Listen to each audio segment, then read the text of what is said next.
Blog Talk Radio.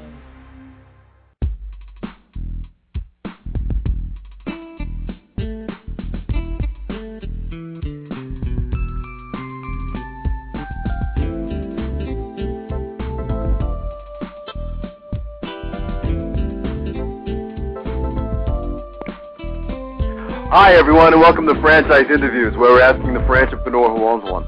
I'm your host, Marty McDermott, with my co-host, Diamond Don Johnson. And if you've ever dreamed of owning your own business, then you've come to the right place. We have a very special show today. It's our very first Franchise Sub Symposium, and you're going to hear from some of the top franchise sub-franchises in the country. Cousin Subs, Lenny Subs, and Jersey Mikes. So get ready to be hungry after today's show. And that's coming up right now on Franchise Interviews.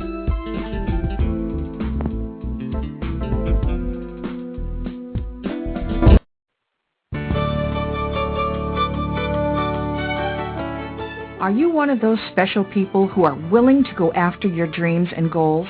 Are you ready to fulfill that dream of owning your own business with the security of a proven brand? The opportunity to take control of your future and own a Rita's Italian Ice franchise is within your reach. Rita's is seeking success-oriented individuals who are ready to make a change in their life, and Rita's offers unparalleled training and support to assure your success. And did you know the frozen treat industry is a recession-proof industry, and there are Rita's in 23 states currently with 540 stores open. Rita's Italian Ice has been around for 25 years and is listed as a top-performing franchise by the Wall Street Journal. Now here's the really good part. Rita's Italian Ice is a unique and amazing taste treat. It's smoother than a snow cone, and it combines ice with real fresh fruit. The real fruit adds dramatically to the taste, and it comes in over 40 flavors. The ice and fruit are mixed on site and made fresh daily, and it is delicious. You'll want to know more about this exciting and successful franchise opportunity. Go to www.ownaritas.com and get all your questions answered. That's www.ownaritas.com to take control of your dreams and future today. You don't want to wait any longer to be a part of this adventure. www.ownaritas.com.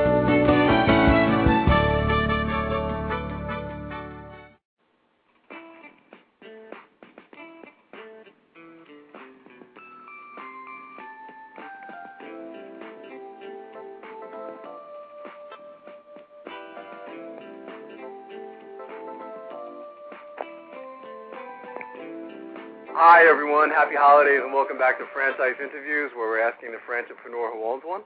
I'm your host, Marty McDermott, with my co-host, Don Johnson. And if you've ever dreamed about owning your own business, then you've come to the right place. Well, we have a great show this morning, Don. Whether it's a hoagie, a hero, a grinder, a spucky, a poor boy, or a wedge, the sub sandwich has proved to be a mainstay in the diets of countless Midwesterners. And I know you and I are both big fans of subs as well. This familiarity is due to a large part of Bill Speck and Jim Shepard's brainchild, Cousin Subs, which you and I are both big fans of, which opened its first location in Milwaukee's 60th Street in 1972. After nearly 40 years, the brand has grown to approximately 150 locations in 9 states and continues to offer its customers the freshest breads, meats, and toppings. Hey, Christine, happy holidays. Welcome to the show. Hey, thanks very much. Happy holidays. Glad to be here. Thanks, Christine. Thank you. Christine, joining us is my co-host, Don Johnson, and I know, Don, you wanted to wish Christine happy holidays and good morning. Yeah, Christine, we both appreciate you coming on the show. Happy holidays. You got some plans for the holiday season? I do, but I'll be sticking around here in Menominee Falls, Wisconsin, relaxing with family, friends. Nothing too outrageous. Looking forward to just relaxing. That sounds great. Yeah. Christine, you know you have a long history with Cousin Subs. What were you doing before coming back, I guess you could say, to Cousin Subs? Sure. Well, I started here professionally in 2001 in human resources. Mm-hmm. Before that, though, I was off doing my own thing. I went to college. I have a bachelor's in criminology and law studies. I have a master's in public administration. I did a year of volunteer work with homeless families in Florida, which was a great experience, and also worked for the state of Wisconsin for a period of time before then coming to Cousins in their HR department. So it's not necessarily a traditional return to the family business. I really thought of doing my own thing. That's something. And you started working, was it part-time with Cousins, I guess, when you were like a teenager, right, Christine? Oh, sure. It was my first job. I could not wait to earn my first paycheck and be somewhat independent. I was 15, and I was, my parents let me work in one of the restaurants that was near our home, and it was such a great experience. I loved it. And I even say now that even though I'm not working in the restaurants, those were some of the best times because it was just so fun to work with, just to be hands-on, work with food, and work with our employees and the guests. That's fantastic. I mean, what is it like for you to watch the growth of Cousin Subs? I mean, because you were there from the beginning, I guess you could say. It must be amazing to see what it's actually turned into. Right, absolutely. It is amazing. Cousins is all I know because it started 2 years before I was born. Right. And it's just always been part of my family's life. And it's exciting to see it grow, but yet still holding true to the things that are important and that still are important to my father and myself, and as far as the product, what we serve in the product, and it's very similar to what we serve today. The menu is bigger, of course, but than to what my father started, over 35 years ago. So it's been exciting. That's fantastic.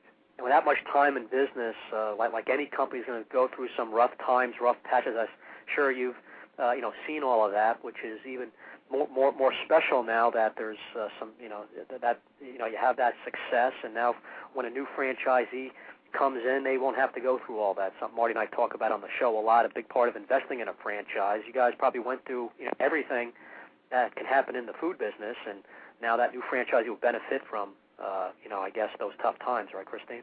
Oh, absolutely. That is one of the beauties of buying into a franchise concept is that you know that they've already been through it, so they are, or should be, at least we feel we are, certainly skilled at handling problems that will come up.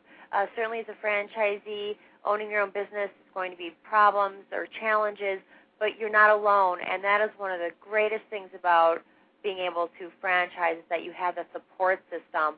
But not all franchise systems are the same, so you have to be very careful about your expectations of support. But it is true, though. Why reinvent the wheel if you're able to have success by piggybacking off of somebody else and growing, but yet still being your independent business owner? And how did the concept of franchising start? Is it something your father thought of early on, or did someone approach your company and think that might be a good way to go? How did that all come about? Well, not really. When they started, my dad and his cousin, he's passed now, the late Jim Shepard, when they started the business in 1972, they were really just looking to accomplish two things. They wanted to bring to Milwaukee this East Coast style sandwich that I'm sure you're very familiar with, and to have those flavors here in Milwaukee, which they felt didn't exist at the time, and then really to support their families. So when they started the sub shop, it was with one restaurant. They thought maybe one, maybe two. We want to support our families. But then the concept caught on, and the popularity for it increased, so they decided to open more restaurants. And then in the 1990s, there was an individual who was an employee for McDonald's, and he met up with my dad, and they kind of talked about that franchising opportunity, and then they decided to go for it. It's been a great success for this particular franchisee and for many others. So there wasn't necessarily a set plan of here's what we're going to do, but just through meeting people and developing the product and growing the company, it's worked out that way. How do you describe, Christine, Cousin Sub's franchise system to a potential investor? Well, we certainly describe it as something that's, we firmly believe that it's a high-quality product. We have awesome people that are here to support you. We like the fact that, you keep a relatively low inventory. You don't have to be, it's flexible as far as where you want to put your unit. Sometimes we have freestanding, sometimes they're, very ideally in a strip center, and then even possibly with a drive-through. It's a nice concept that has, that's a cash business, but that offers, future growth opportunities. And then certainly you have the ability to grow into multi-unit, to be a multi-unit owner It doesn't have to stop just with one restaurant. Right. That's putting a lot of pressure on yourself, saying that you're awesome and that your whole staff is awesome. I know, but I absolutely can say with confidence. The people ask me all the time, what really sets Cousins apart? And it's always the same. People will often say the same thing, but it's just so true. We have our product, which we believe in 100%. It's high quality meats and cheeses, awesome bread, baked twice a day in our restaurants. But it's our people, the people here at our corporate office, the support system for the franchisees, for the corporate stores. Some have been here for over 30 years, and we have some people that are brand new. But the experience, the loyalty, this culture that we've worked really hard to create is one of support and service to the system, and it's intentional and it's sincere. And I think that comparative to other concepts and feedback that we receive, that's how I know that I can say that with confidence, to say that we have awesome people. Yeah, we hear that a lot, Marty, don't we? That the so franchisees, when they're happy, I mean, a lot of it goes back to the people at the home office, at corporate. Yeah, and it is just so true. Look, we aren't perfect. Every system has, could have issues. Everybody's dealing with the economy these days, but it's how you work through these processes, how you work through the challenges, that get you to be stronger for the next time that next challenge comes along. And we firmly believe we need our franchisees to be successful. So what can we do to help them and work with them and train them? Because if we're not supporting them, they're not going to be as successful as they could be, which means we're not going to be as successful as we could be. It's definitely a relationship. Absolutely. It sounds like you probably want to spend the rest of your career, too, I imagine, Christine, with Cousins, too. I've read some interviews with you in the past, and I suspect you're probably going to be with them a long time. You're still pretty young. I plan on it. Yeah. I certainly plan on it, which is exciting. The company's over 35 years old. Like I said, started by my dad and his cousin, and we have now with me coming on board as the president and chief operating officer, at the end of March, I'm 34, so it's great because I feel like I've got a long, a lot of time ahead of me to really grow the concept. And when I was younger, I wasn't planning on it, but I couldn't imagine being anywhere else now. It's so exciting, and our employees are so excited to see about where the future of the company can go, and it's through franchising, and it's through just developing and continuing to keep our great product. That's great. One of the questions we've been asking on our show now, Christine, is what role has technology played in your business? I'm sure it's a lot different from when your dad, started the company with his cousin. Did you want to talk about that? Sure. Technology is just constant. It's amazing and almost overwhelming sometimes how quickly it changes. But it has played a big role with us being very smart about how we operate our business. Certainly back in the day, they didn't have that ability probably to be quite as efficient. But with us, we're able to gather more information than ever before. We're able to analyze what our best-selling products are versus what products don't top the charts. That's critical when you're making menu management decisions. Right. And then we're able to run just very efficient restaurants in terms of labor and cost of goods. Even a half a point here or there can make the difference. Depending on your sales month. So when the business first started, the tools like that weren't necessarily available. And now it's a matter of just, parsing through which are the right tools for us and how can we best apply them. But technology is huge, and, we make subs, and it's a somewhat simple business, but you have to incorporate technology in order to keep up with the times and with the demands and the need for data to make smart decisions. That's fantastic. It must be interesting for your father, too, I imagine, Christine, to see all this technology today and how it works. And said, God, we didn't have that, 30 years ago. Oh, yeah, it is. It's just overwhelming, and our IT department continues to come with us with these new technology options, and it's just like you're almost flabbergasted because you can just get so much more information. And then what is great is because you can take you have to make those business decisions, and they have to be rational. And so especially when you're looking at menu management, you can say, well, we want, this product, this is why we're doing this particular thing with this product because it's our best seller or because it's not a good seller. So, I mean, you really come to make smart decisions based on the facts, which is I just think terrific. That's fantastic.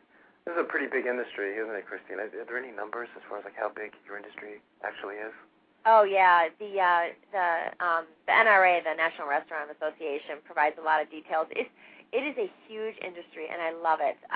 We employ 13.1 million people across the United States. It's 9% of the U.S. workforce, which is huge, and they're expecting to add another 2 million jobs over the next decade, to 15.1 million. Every single day, our typical day's sales are $1.5 billion in the restaurant industry. So we expect to cap out at $558 billion for 2008. That's tremendous. That just speaks volumes, I think, because we're a major force in the economy. We supply jobs. We meet people's needs at their very core level, and we're something that, frankly, will be able to stay through even weather these economic times, because at the very basic principle, people still need to eat, and they're going to have selections and options out there. It's terrific. Yeah, I was just going to mention that as far as how the economy affecting your business. And I guess all businesses are affected somehow, but I would tend to think it's a pretty inexpensive purchase. People have to eat. I think it wouldn't have a big impact on Cousins. Right. We have certainly been able to weather the economy much better, and partly because we're just fortunate to be in this segment of the restaurant industry where it is quick service. You have a good product for at a great value, so you're able to offer that product, and it's quick, so it meets individuals' needs. But everybody's affected, and for us, we're looking at 2009. We're being very conservative, very, very smart about it. I think the economy is going to pick back up again. It has to. Right. The ingenuity and innovation of America, I think, is going to be very strong, and we're just in these unusual times. But what we need to do is just be very smart about, how we staff, how we grow, how we spend, and certainly how we market. We need to stay relevant out there so that our guests continue to come through our doors. Just going back to technology for a second, being in a cash business, I imagine things like avoiding employee theft, security. I imagine that has helped your stores as well. Oh, absolutely. It is. It is tempting when it's a cash business, because there's sometimes always that temptation to not put that money into the register. But with the technology that we have with our point of sale systems, you're able to really monitor that much more closely, and hopefully my goal is to always actually have a great environment, a great culture within each store, so that the individuals don't feel the need and they recognize it wouldn't be right to steal. Right. But occasionally it does happen, and it's about our ability and our franchisees' ability to be able to monitor that, because you cannot be at your register 24/7. You can't always be next to every single employee. So, and while you want to trust your employees, you always have to verify, and you always have to make sure that your business is healthy from that perspective. So certainly technology plays a role. We're seeing an increase in things like security cameras that we haven't in the past, and not necessarily in only high crime areas. People have security cameras in the stores. It's web-based, so if the franchisee is not necessarily active in the business every day, they can log on, look at their, look at what's happening in their store, watch their employees, respond to things, and just kind of have a presence without being there. It's just so important, yeah. I think I know the answer to this next question, Christine. What's the most interesting thing that's happened to you while at Cousin Subs? Well, for me personally, it's been my personal career transition here, which started in HR, and I actually expected to stay in HR, and then had different opportunity come up, which I'm absolutely loving.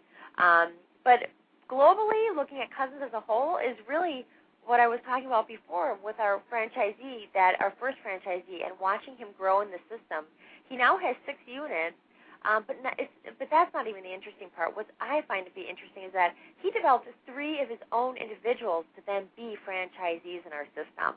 And that's pretty cool. I think that's a testimony to him and his commitment to developing his people, but then also a testimony to the system that he wants other people to buy in and believe in the system. So it's been interesting to watch people develop through the years. Whether there are employees or franchisees, it's pretty exciting. It'd be nice to have that franchisee on the show maybe next year, Marty. Yeah, no, absolutely. I think it would be great. Sure, he's gone through the whole process and history like that. Yeah, he's right, and he started with he was number one, our first franchisee, and he continues to be in the system. So it's just really great when you can help other people be successful.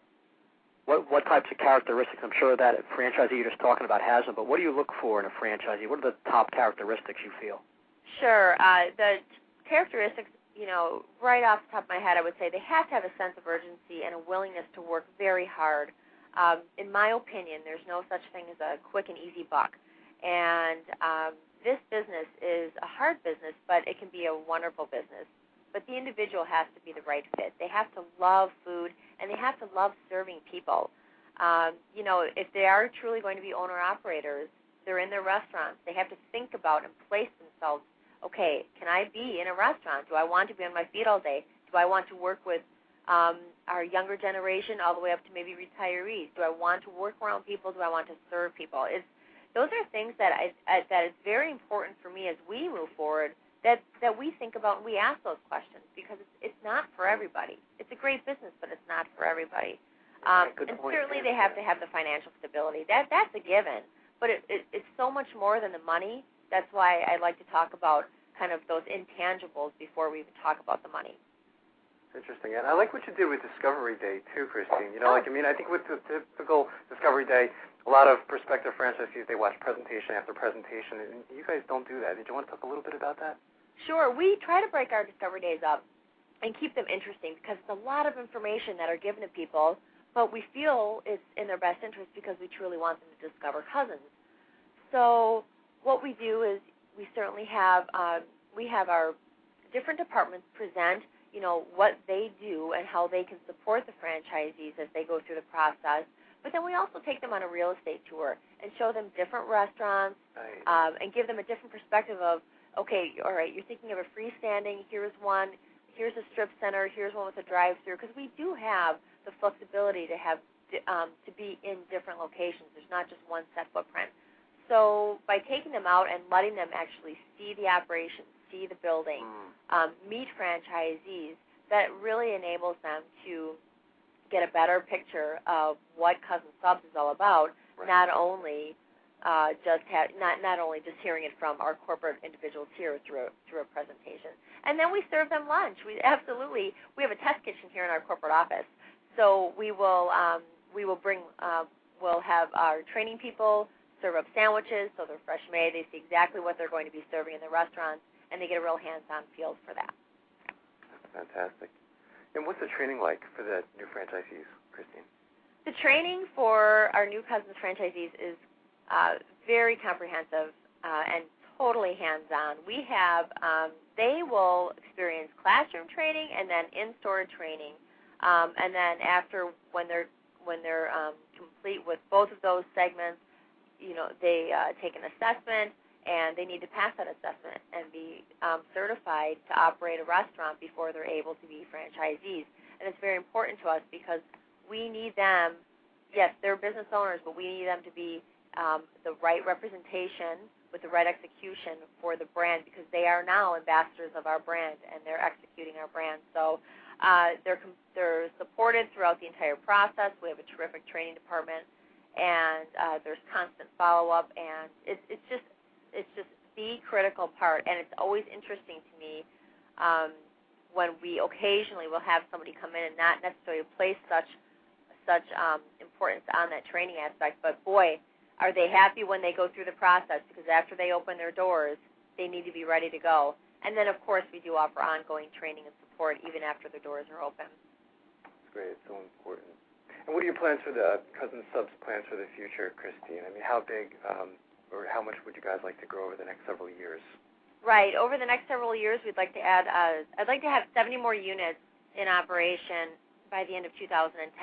We'll have about 14 stores open by the end of this year. We have 7 more coming out, opening up within the first 2 months of next year, so we're very excited about that. So I think we're well on our way to working and meeting that 70 stores by the end of 2010. Beyond that, I haven't set any growth goal numbers, but I think it's wide open. When I personally visited every single Cousin Subs restaurant when I became the president. So within a 5-month period, my coworker and I went and visited each restaurant, all franchisees, and it was a tremendous experience because I was able to be in their environment, get to know them, understand their needs, and just really able to see where they're coming from. But beyond that, I just saw tremendous opportunity for growth in the states in which we're currently located, where that's why it's like the sky's the limit. We just have to work on some systems, some processes, meet the 70-store goal. But then beyond that, I think that the growth is really just tons of potential.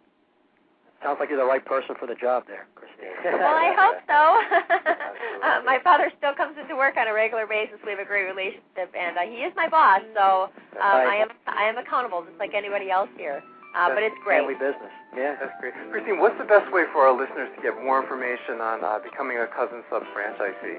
They can absolutely go to our website, www.cousinsubs.com. That's our website. There's a link right there for franchising. And we are ready and waiting for your call. We'll be happy to work with you through the franchising process.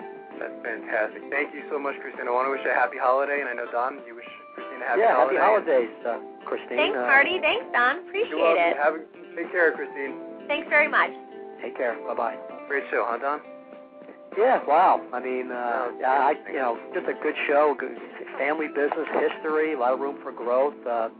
Perfect person to take them to the next level. No, I totally agree with that. And it's interesting for her to get to actually meet all the franchisees. For Cousin Subs. It's just right. That must have been a great feeling for the. It's a great idea. It's a big family. President. So. Absolutely. So they're a great franchise. I'd love to have them back in 2009. As you said, and right. have that gentleman come on the show as well, so that's great. Well, you did a good job, Don, and for our listeners, go to franchiseinterviews.com, and we want to wish everybody a happy holiday, Merry Christmas, Happy Hanukkah, and Happy New Year, and we'll be back in 2009, won't we, Don? Definitely. Got a nice show January 7th, Superior Wash. Happy holidays to you, Marty, and your family. Good job this whole year, and we'll talk to you shortly.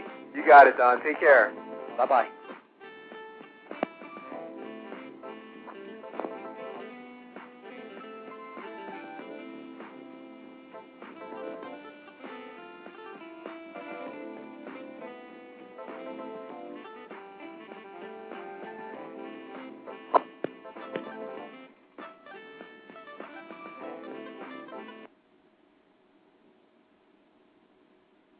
Blog Talk Radio.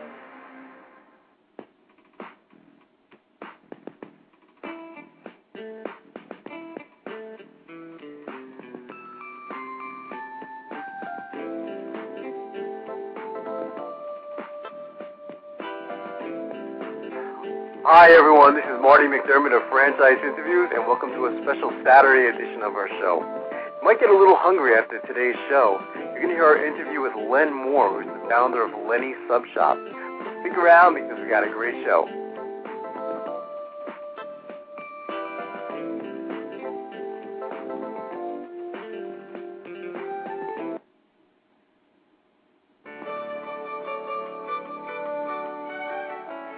Are you one of those special people who are willing to go after your dreams and goals?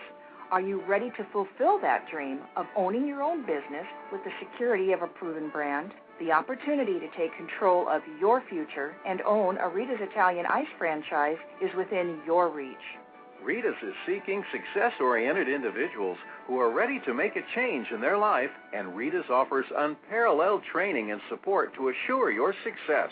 And did you know the frozen treat industry is a recession-proof industry, and there are Rita's in 23 states currently with 540 stores open. Rita's Italian Ice has been around for 25 years and is listed as a top-performing franchise by the Wall Street Journal. Now here's the really good part. Rita's Italian Ice is a unique and amazing taste treat. It's smoother than a snow cone, and it combines ice with real fresh fruit. The real fruit adds dramatically to the taste, and it comes in over 40 flavors. The ice and fruit are mixed on site and made fresh daily, and it is delicious. You'll want to know more about this exciting and successful franchise opportunity. Go to www.ownaritas.com and get all your questions answered. That's www.ownaritas.com to take control of your dreams and future today. You don't want to wait any longer to be a part of this adventure. www.ownaritas.com.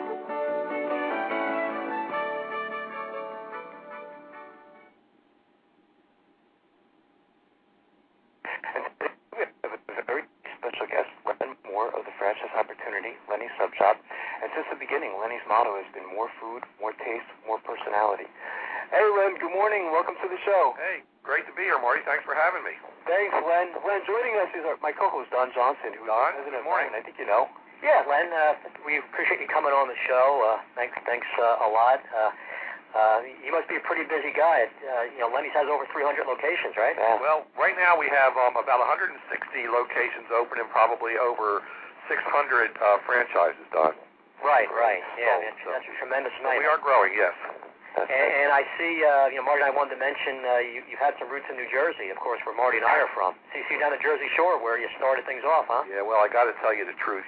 People always ask where I'm from, and I say from Philadelphia, but the fact of the matter is I'm from a little place called Newcastle, Delaware, which is about, 30 miles south of Philadelphia. But the first sub shop that I worked, spent most of my young adult life in the Philadelphia market, working in Philadelphia. And my first sub shop that my wife and I owned and operated in 1979, we opened on the Jersey Shore on the Wildwood Boardwalk. So, right, which is very popular. Some of the nicest beaches in New Jersey alone. I love it. Those were great years, being back there on the boardwalk, making subs, and it was a great time, for sure. Absolutely. Good memories, yeah. That's great. Well, we always like to start off by asking our guests where you're calling from today. Sure, calling in from our offices in Houston, Texas, and getting ready to jump on an airplane and head to our Memphis office later this afternoon. So. Oh, fantastic. That's great. Len, what were you doing before starting Lenny's Sub Shop?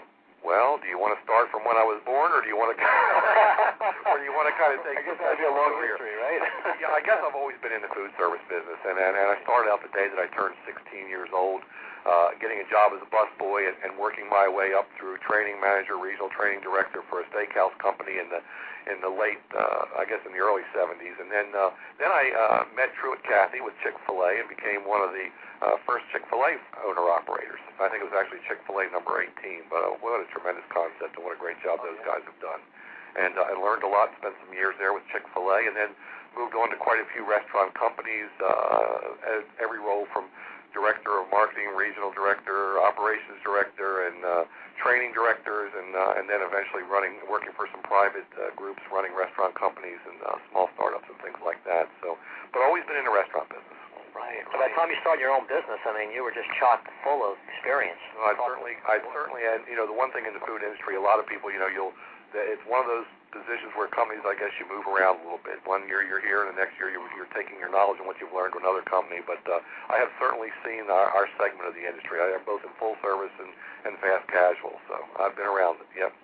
It sounds like that was part of your incentive, maybe start your own business, maybe, settling down, not going all over the place anymore. Was that part of it, Len? Well, yeah, to a degree, and I think in the 30-some years my wife and I have been married, I think we've been relocated 21 times with restaurant companies, so that was certainly a big part of it. But the other part was I guess you just get to the point in your life and your career that you say there must be something else, and I'm tired of working for somebody, and I want to just see what I can do myself. And that's kind of the position I took in September of '98 when my wife and I, with a big mortgage and all the bills that you have and a daughter getting ready to start college, I came home one day and said, "Hey, I'm going to go start a sub shop company."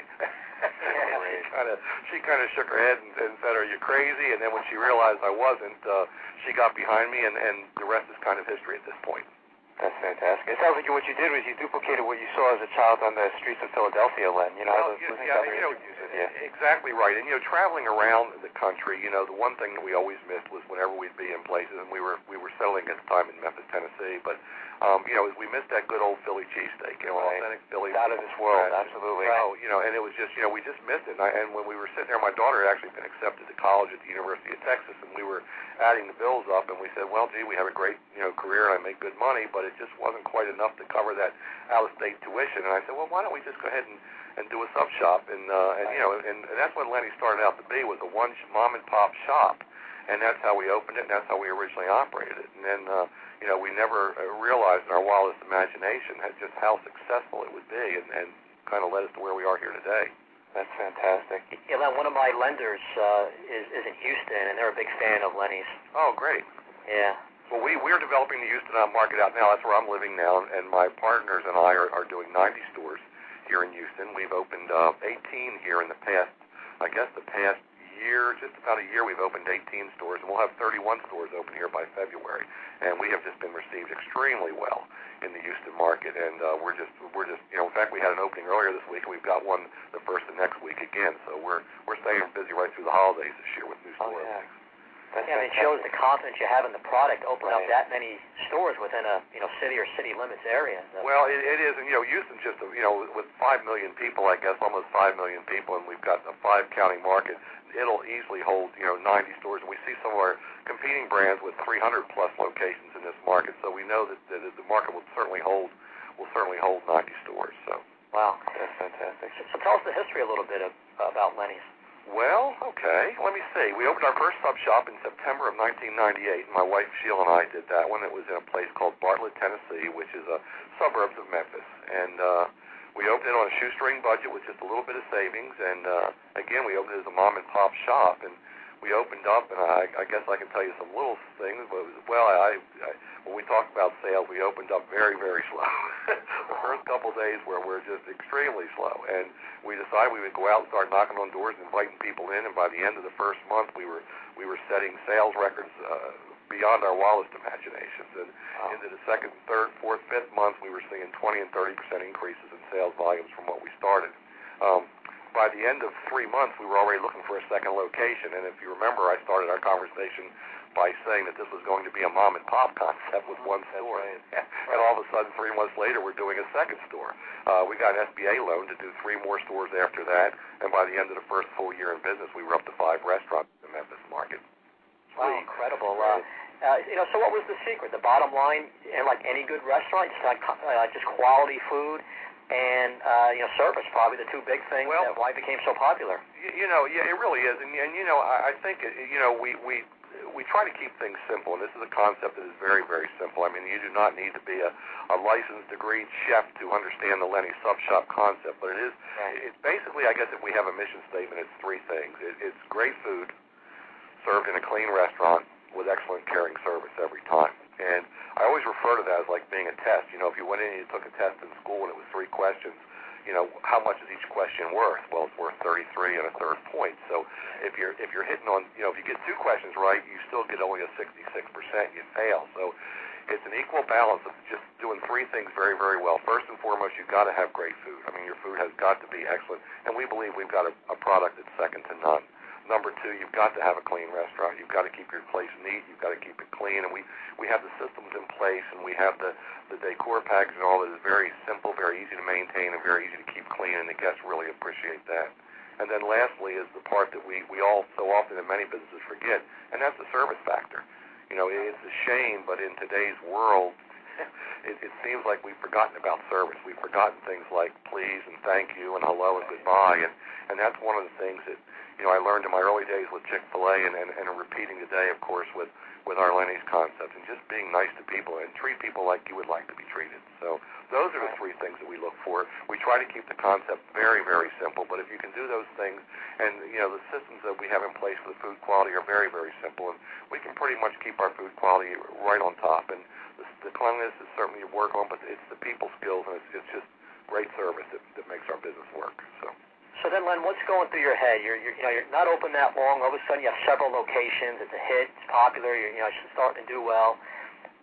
What happens after that? Do you start to think about franchising, or is that still several years away? Well, when I started the concept out, that's a great question. When I started the concept out, everybody would say, "Oh, this is a fluke. You'd never be this." It's the first store, and the second store would never be that successful. And as we said, by the end of the first year, we had 5. Then people started saying, "Well, you're a Memphis phenomenon. You couldn't take this across, down the road." So of course, I took off to Destin, Florida, which is another nice seashore area, and we put a few stores down there, and we shared the success, and it went very, very well. But our early deals were done pretty much as an owner-operator deal, where I got the money, I built the restaurant. And then I brought friends that I've been working with over this 30-plus year career in the restaurant industry, and I brought them in as owner-operators, and again, much like what we had done in Chick-fil-A, and these operators came in, and they participated in half the profits and of the business, and I put up all the money. The problem was I was getting older and older, and I was getting more and more in debt. So the system wasn't working as well as I thought it would early on, and we were continuing to grow. Every time we opened a new location, we needed to bring in more people and so forth and so on. So somewhere around our third year, we decided to go ahead and go the franchise route. This would continue to create opportunities for my longtime friends and associates, and while at the same time not making me finance and put every restaurant deal together myself personally. So that's kind of how we got into it. It's just another way to help out, keeping the company locally, I guess I want to say small and locally operated with just friends and family, buying franchises. But we kind of took off. We started the first year of franchising, and we had a goal of selling 12 franchises the first year, and we had sold 24 by the end of March. So wow, my planning was not as good as I had thought. I guess it was a good thing, but we just didn't realize. We had got through Memphis market up to 26 restaurants, and I think today we've got about 31 restaurants in Memphis with a population of just a little bit over 1 million people, and they're all doing very, very well, very successful. So. Well, at least you were setting goals, and well, I had a plan. I was just kind of going off the chart a little bit, which is a good thing. But yeah, we had some goals set for sure. And that was smart, bringing in people who are pretty solid business people, have experience. I mean, they're it was at that point a newer franchise, but with that experience, you knew there was a good chance that they're going to be successful as well. Well, and it sure did. And of course, we tapped on their experience and their successes in continuing to develop the Lenny's brand. A lot of the people that came on board with us as franchisees eventually moved into our corporate office and took over director of operations positions, training positions, real estate positions, and just a lot of things. So it worked out well. It was worked out very, very well for the company and for the franchisees as well. Is there anything else, Len, to describe the Lenny Sub Shop system? You mentioned simplicity and, of course, quality food and service. Anything else you want to add to that? Well, I guess I start off by saying we keep it simple, and that's really it. I mean, it really is the sub shop industry, or our particular concept. We start off with fresh baked breads. We do them fresh every day. We slice every sandwich fresh to order. Restaurant News kind of put us in our own. We're considered to be in the fast casual sandwich shop business, but Restaurant News actually came out with a phrase and coined it as being a premium sandwich shop, which is kind of our own little segment in that we kind of take it, I guess, to the next level by baking everything fresh, slicing everything fresh to order. We still make every cheesesteak to order from scratch, just like we used to do back up home, and it's really a neat concept, and it's just really received very, very well everywhere we've gone. So great. Yeah, I like how you mentioned, too, Len, the absence of, I saw an interview with you, absence of trash cans in the dining rooms. I think that's so important, One of the things that bother me when I go into a restaurant, and you get stuck sitting by a trash can, Well, you've done your homework, because that's exactly right. In fact, I believe I told you at the beginning of the interview that I'm heading up to Memphis this afternoon, and we have a part of our training program, which I'm sure we'll end up talking about, but part of our training program is 5 days where the franchisees all come into our corporate office for 5 days, and I kind of take the last day of training and talk about it. But one of the things I talk about is why we do what we do. And we talk about the Lenny's concept being very, very simple, but don't ever think it hasn't been thought through. This is a concept This is a concept that every little thing we do, from, like you said, the absence of trash cans. I was always frustrated going into a McDonald's or a Burger King or anywhere, and you would sit down with your nice white shirt and tie on from a business meeting, and you would go to stand up, and all of a sudden you'd have ketchup smeared all over your white shirt. And you would immediately say, oh, this restaurant is filthy. Well, it wasn't really the restaurant that was filthy. It was the guest that came in before you and sat down and didn't wipe their table off. And, of course, you plopped in and got there before someone could clean it. And as a result, you got your clothes all dirty, and you leave with the impression that the restaurant's dirty. What we do at Lenny's is we don't give you anywhere to put your trash. So we've taken all the trash cans out of the dining room. Right. So when a guest gets done eating, they have nothing to do but leave all their food and their empty drink cups all on the table. That alerts the staff that we've got a dirty table, and we run out there with our sanitizer and our towel, and we sanitize and clean the table, wipe the chairs off, and throw the trash away ourselves, so that we know if you walk up to an empty table and you sit down, it's going to be a clean table. So little thing, but really kind of very important. Absolutely. That bothers me too, and I was a food business owner briefly, and something simple like going into the bathroom. That's something that would bother me, going to a restaurant bathroom. If that's dirty and not kept up and there's towels all over the place on the floor, what does that tell you about the management or maybe how the kitchen is? I was very paranoid about that, just always, cleanliness overall, but also especially the bathroom. Well, and that's I've been involved in a lot of focus group and panel discussions over the years, and I'm sure you know how these focus groups work, but, it always amazed me when we would sit in and listen, and that's exactly right. We ask guests, how do you determine if a restaurant's clean?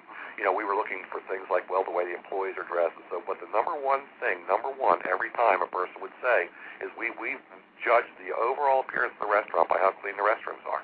And so, it's certainly an area that's neglected, and it really needs to be first and foremost on the list of things to stay on top of. Right, absolutely. That's interesting. Are there any numbers, Len, as far as the stats on the industry, as far as like the premium sandwich shop category or fast casual industry? What kind of numbers are we talking as far as how big the industry actually is? Well, the food and service industry, of course, as you know, is gigantic, and I guess I've never really broken it down. I hate to be stupid. I've never really broken it down into the individual segments because I've always been. My thought's always been, anybody that sells food is my direct competitor. Exactly. One thing I can tell you about Lenny's is that we are on the top, if not in the top, sales volume for sub shops and sandwich shops. Our average unit sales volumes are on the top of the chart. We surpass all of my competitors that I think of in average unit sales volumes, and we're real proud of that. But when I talk about the segment, how large and how many, I wish I could give you a better number, but I really don't have that in front of me, and I don't want to say something that I know is not correct. So that's okay. It's big. That's we need yeah, let me say here, it's very big. I got it right here. It's very big. Exactly. I think when we had Young Brands on the show too, Don, I think they said the same thing. They couldn't really give an exact number because the number is just constantly growing as well. So right. It's just incredible. Len, are you able to stick around for another segment? I'd love to. That's fantastic. So I think what we'll do. Big Mouth! Okay, you've got my attention. It's a rare event in the world of franchising when an opportunity comes your way that can and will thrive in almost any economic environment. It's here, and its name is Big Mouth Advertising. Big Mouth. BMA is a leader in the exciting world of mobile media advertising. Why is mobile media advertising able to defy the economic cycles? The answer is obvious. In times of economic weakness, advertising is crucial for survival as the consumer dollar is scarce and the competition fierce. What is mobile media? It's the newest and fastest growing segment in the advertising world. Mobile media brings the message directly to the consumer. Mobile media goes to the consumer in traffic where he eats and where he plays. It quite simply cannot be turned off or thrown out.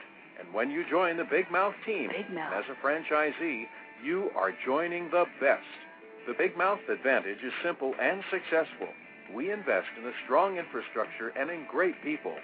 As a franchisee, you have access to this entire system, including telemarketing, sales maximization, general and administrative support, design and creative services, even billing and collection services.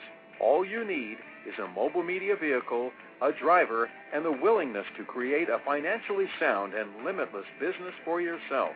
There are no long-term leases to sign, no expensive build-outs, no office personnel to hire. You will be part of the Big Mouth advertising community and share its entire website and reception services, as well as its complete back-office services.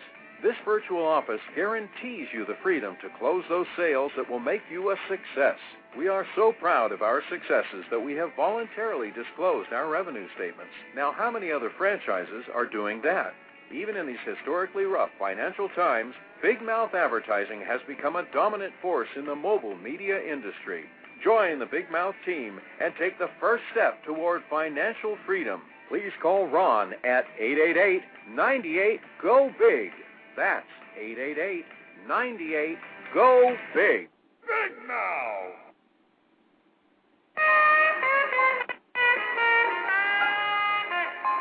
Hi, everyone, and welcome back to Franchise Interviews, Asking the Entrepreneur Who Owns One. I'm your host, Marty McDermott, with my co-host, Don Johnson. And if you've ever dreamed about owning your own business, then this is the show to listen to.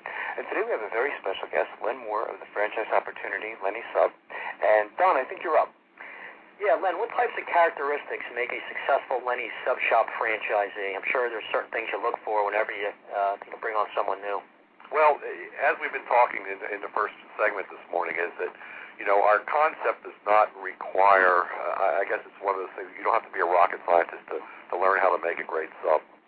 So while restaurant experience is certainly something that's a plus and will help you with some of the day-to-day challenges of operating your business, you'd be more familiar with them as far as the hiring and training and things like that, and food and the certain opportunities that exist in managing, and meeting health standards and so forth and so on. But those are all things that can be trained and learned, very quickly.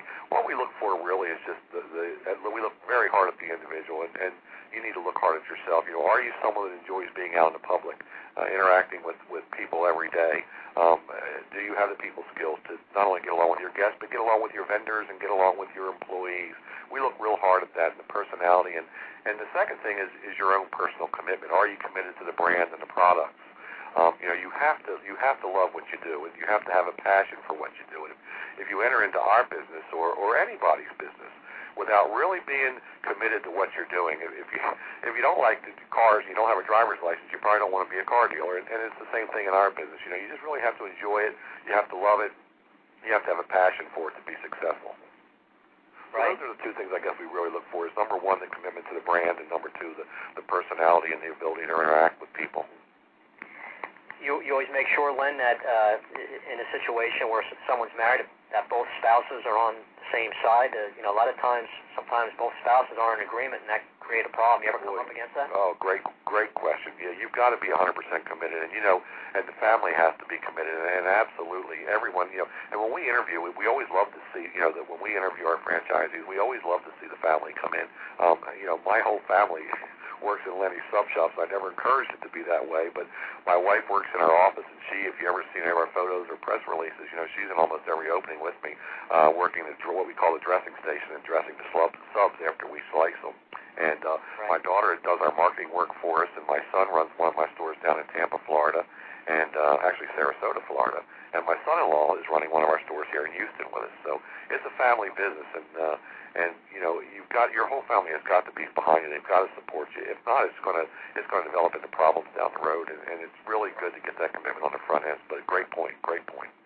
Yeah. Myself being in sales and a small business owner for years, I always like to ask different companies we have on, like, how important is someone having sales experience to a new franchisee? You like people to have a little bit of sales, or you don't care if they really haven't had any sales?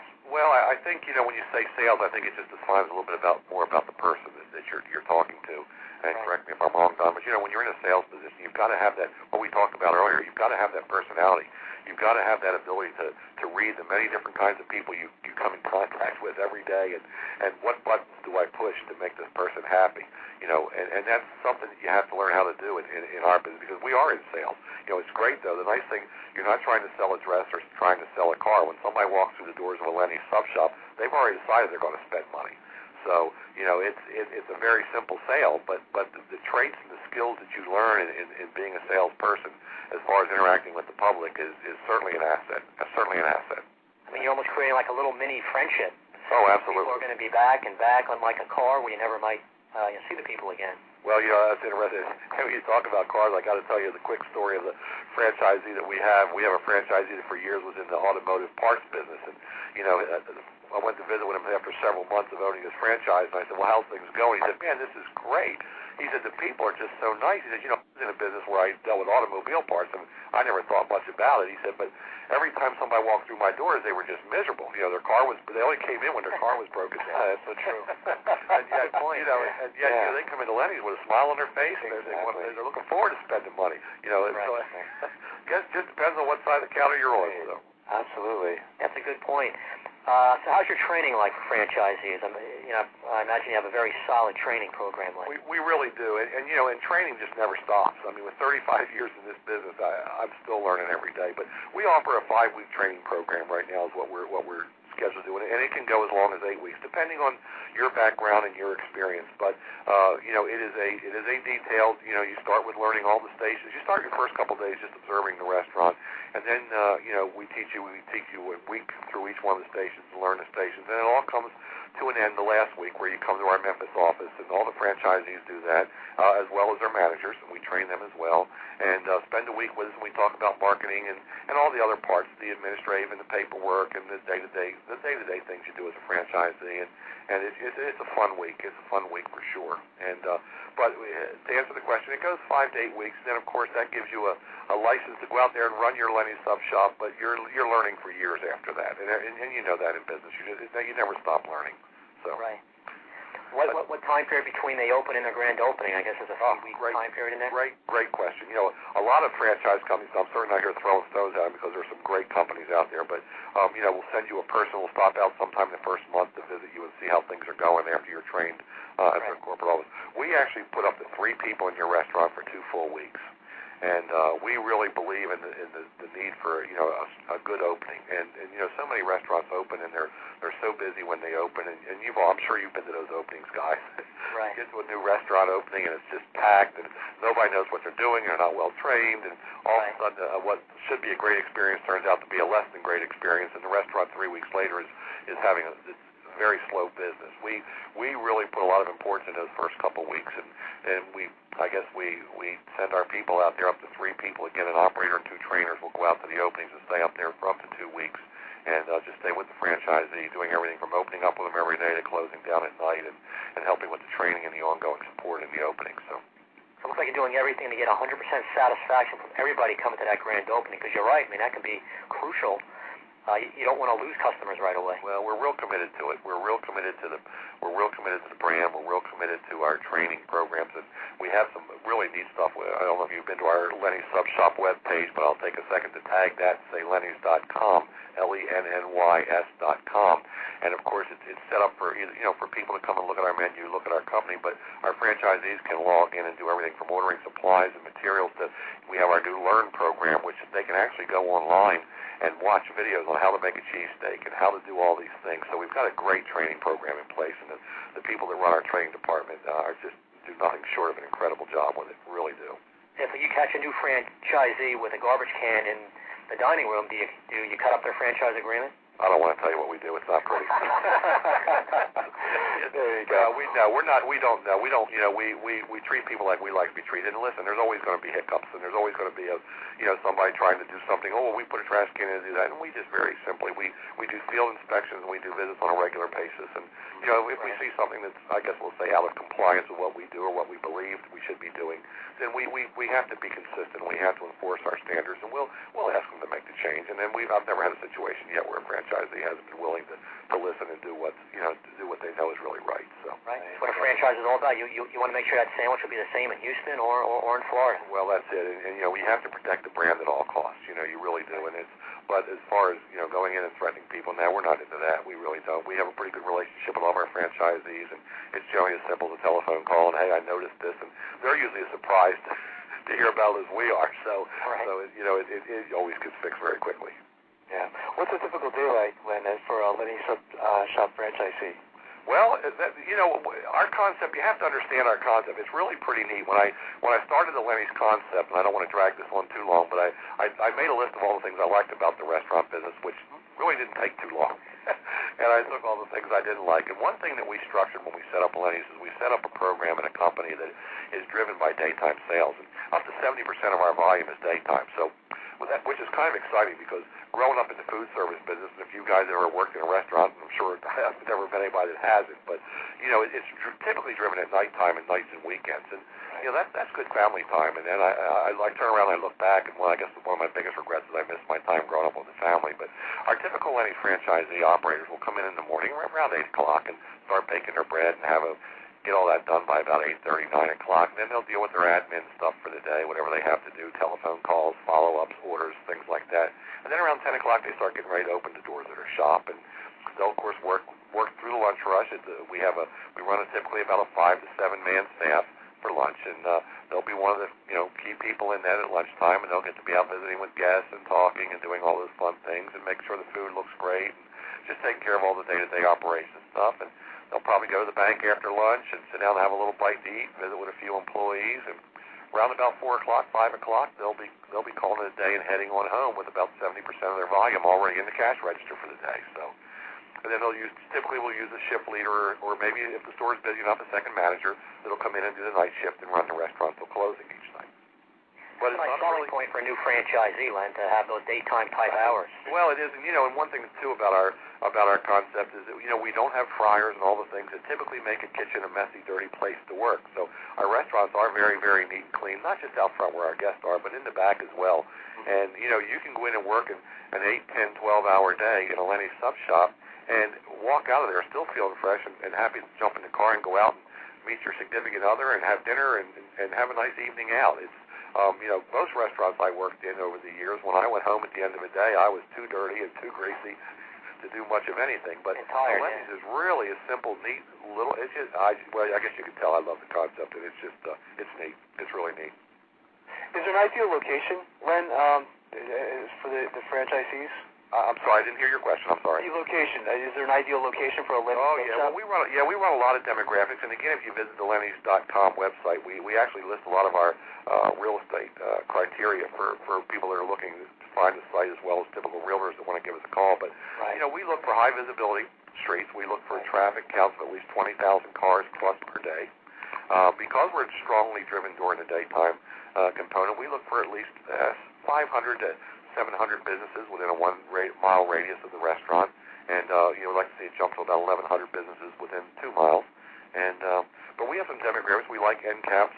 We like the corner. Our typical building is about 1,800 square feet to 2,000 square feet, but we have some smaller. I have one that's 900 square feet, and we have some bigger up to maybe 2,400 square feet. So, but the big things that we look for, the traffic counts, number one, being in excess of 20,000 cars a day. We look for the end cap we really like over the an inline site on a strip center, and then like I said, the easy visibility. We look for plenty of parking. We need at least 30 plus parking spots, at the lunch hour, so we have room for our guests to park and visit. And that's the primary numbers, and then we get into all the other demographic numbers of populations and incomes and all those kind of things. But those are the things we look at first when we're looking at a site. That's great. What advice would you give to an aspiring entrepreneur looking to buy a franchise? Just, in general, I mean, with all your experience over the years, Len, you've learned so much, been so successful. People listening to the show, what's the bottom line advice that you can tell our first and foremost, as we said early on, and I'll continue to say, keeping it simple, is you've got to be committed to whatever you're going to get into, whether it's selling submarine sandwiches or whatever you're going to do. Be committed to it. You have to love it. You have to have a passion for it, and you really have to believe that your product or your service is the very, very best there is out there, or you shouldn't go into it. That's number one. Number two is do your homework. Do your due diligence. Check out the franchise company. Make sure you understand what they do. Make sure you understand their relationship with their franchisees. Make sure that you really do your homework on that end. Don't just say, oh boy, I love Lenny's and jump in and buy a franchise. Do your homework and or whatever franchise you're looking at. Check the company out. Read their UFOC. Really understand who it is that you're getting ready to go in business with, and make sure you understand it. The next thing is, once you make the decision, I think, is listen to the franchise company, because they've learned from experience, especially when they get up into the 100 plus restaurants. They've learned. They've worked in a lot of different demographics in a lot of different areas, and they understand what people like, what they don't like, and there's usually a reason behind everything they do. So listen to them. All too often we see franchise in every company. The first thing they do is they're committed to this company. They sign a franchise agreement, and then the next day they go out and try to reinvent the wheel. Right. They say, well, let's change this. Let's do that. Let's do it this way. Let's do it that way. And they're all good suggestions. And certainly the franchisor from whatever franchise you have should listen to those suggestions. But remember what got you there. Remember what you liked about the concept and why you came with that particular franchise, and stay committed to it. And I guess that's really it. And then, like I said, you just have to really get out there and go get it. Failure's not an option. I was interviewed several years ago from a company, and they said, boy, you took all this risk and you started this company, and, and you were in your 40s when you started it. You gave up a great job and a great career and all this, but then, what if you'd failed? I never really even thought, failure was never an option, Right. And you got to have that mentality. Failure's not an option. I'm going to do whatever it takes to make my business successful. And when you buy a franchise, that's the way you got to go. There's certainly a lot of comforts in buying a franchise. You've got a product that's proven. You talk about that on your show all the time, so I'm not going to waste time doing that. But franchise companies, my belief is it's a great way to go out and start going into business for yourself, and fall back on the experience and expertise of the people. But do your homework. Absolutely. All great advice, Len. Yeah, Len, we have like about 15 seconds. What's the best way for someone to get more information on Lenny's or to get in touch with you? Oh, great. Lennys.com, LENNYS.com. And, you can always file your questions, comments. It gives all the contact numbers. I travel a lot. I'm always available. George Alvord, of course, I guess President, the big boss is right now over in Memphis. Contact. We got a great group of people up there in our Memphis office. I think we got over 40 people up there supporting franchisees, and just give them a call. They'll direct the call where it needs to go. Get on the Lennys.com website and pay us a visit. And you can always track me down if you need to. That's fantastic. I want to thank you again, Len. You've been a fantastic guest. We're going to have you back. Good job, Len. Happy holidays. Oh, Happy holidays, Len. Happy holidays to you, and thanks for having us this morning. Thanks, Len. Take care. Great concept, huh, Don? Yeah, great concept, and you can't speak to someone who has more experience than him. Absolutely. Young age. Very passionate too. You can see why he was so successful. About what he was doing. But once again, great show, Don. Franchise websites to go to: franchiseinterviews.com and gofranchise.com. Yep, a new site we're introducing to the company, and absolutely, check it out. You can actually hear all the interviews on that website as well. So, great job, Don, and great job, Jedith, and I'll see you next week, Don.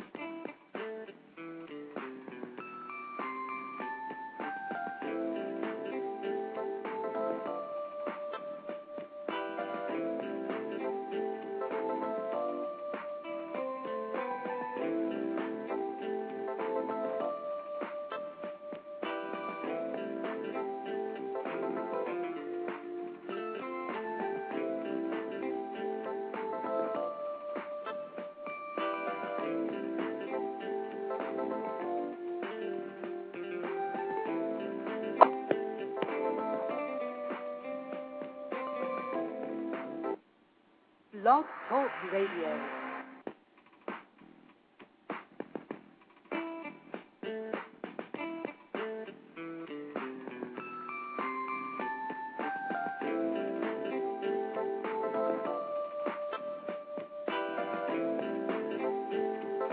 Hi, everyone, and welcome to Franchise Interviews, where we're asking the entrepreneur who owns one. I'm your host, Marty McDermott, with my co-host, Don Johnson. And if you've ever dreamed of owning your own business, then you've come to the right place. We have a great show today. We're meeting with Dan Burrell of the Jersey Mike Subs franchise opportunity. And Jersey Mike Subs goes all the way back to 1956, and that's coming up in segment 2 of Franchise Interviews. So stick around because we got a great show.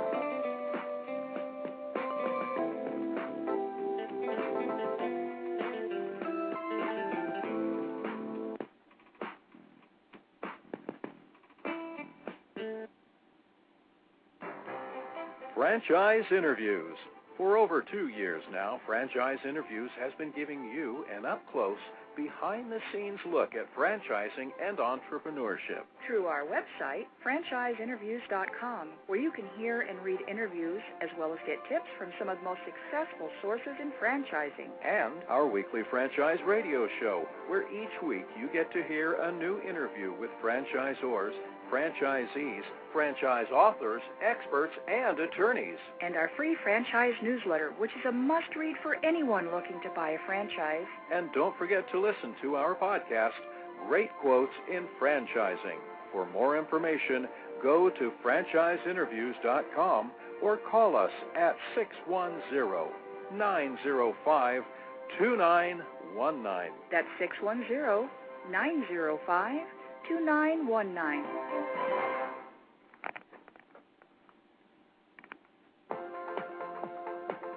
Need a business loan? Talk to Diamond Financial Services, the experts in franchise financing nationwide.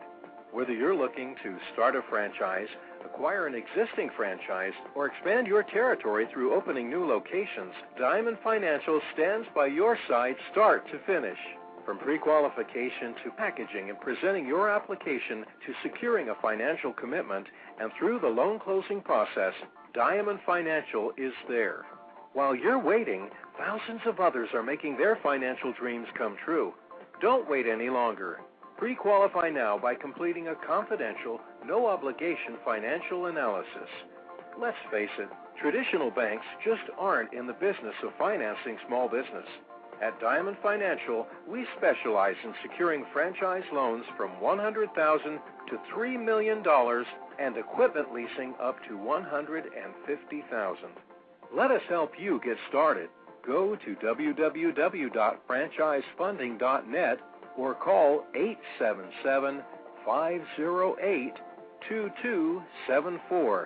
That's franchisefunding.net, 877-508-2274.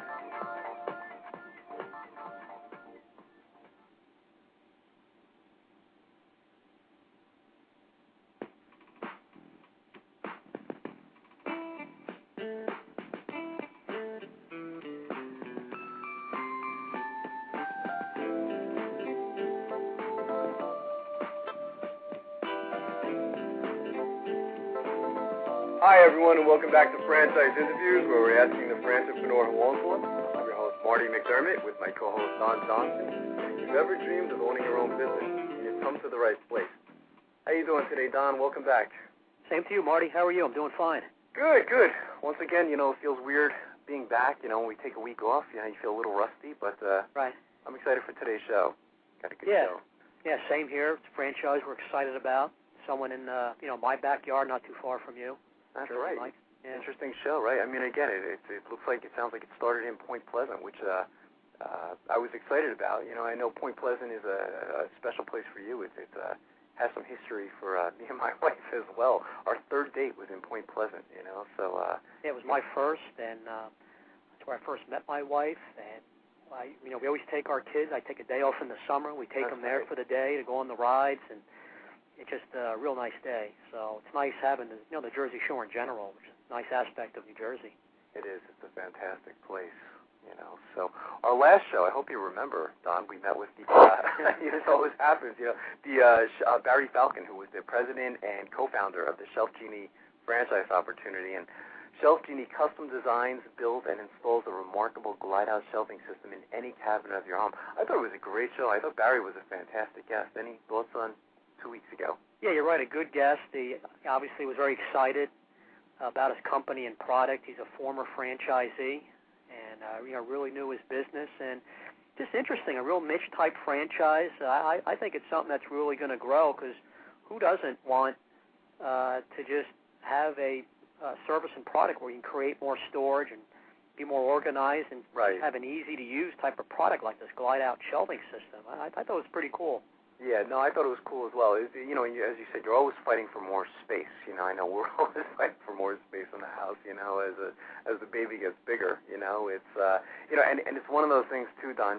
It's probably not something that the average person can do. There's a lot of people out there that will go to like a Home Depot or a Lowe's, and says, I can do this, and they typically screw it up, and then you call a company like Shelf Genie, to come in and fix it for you, So it really is a great service. I think that it's something that everyone who owns a home can use, And I actually saw a clip, I don't know if it was from their website or it was YouTube, on how the whole thing actually works. But it really is, for I guess lack of a better word, it's a really cool concept, So and I like it's not like they're asking you to replace your existing cabinets. Right. It's they'll custom it to fit whatever cabinets and shelving that system that you have.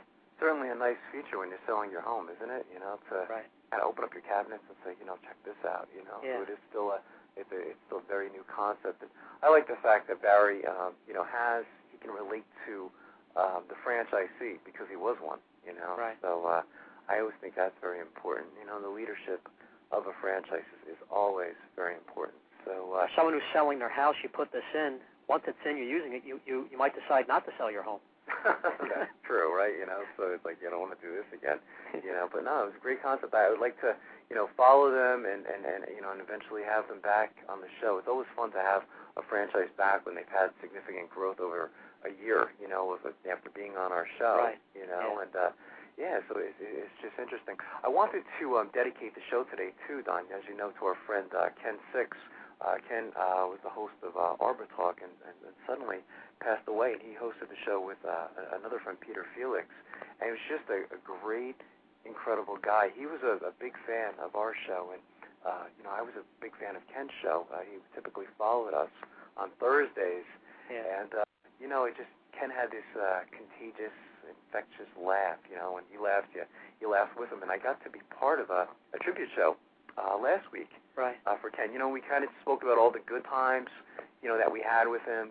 You know, Eddie Keyes was there, Paul Johnson, Peter was on the show, you know. And I remember you telling me over the last few years speaking to him and really being pressed, very shocking and sad. It really was, because he was just such a spark, you know. It was just, you know, he just had this, it was just wonderful laugh that you were just addicted to, you know. It's just, he always made you feel good about yourself when you spoke to him, you know. So he's a really great guy, and it was nice to be part of all the wonderful memories, you know, that we had with him, you know. So dedicate the show to him today. And so what do we got going on over the next? We know what we got going on today, and I know we have a lot of upcoming shows.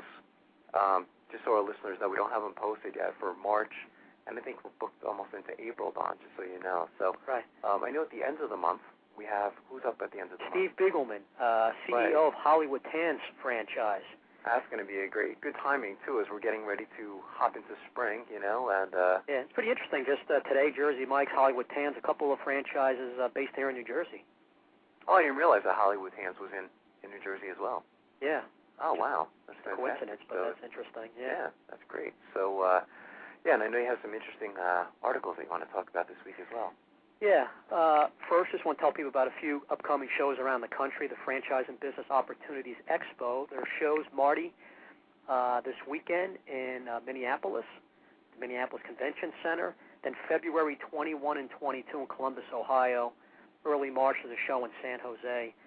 People wanting more information, go to usfranchiseexpos.com. All right, good. Here's something from American City and County. It says USCM forms franchising task force. It says many officials view franchises and small businesses as a key to economic recovery, and the Washington-based U.S. Conference of Mayors, I never heard of that before, Franchising and Small Business in Cities Task Force aims to educate city officials on ways to promote their growth.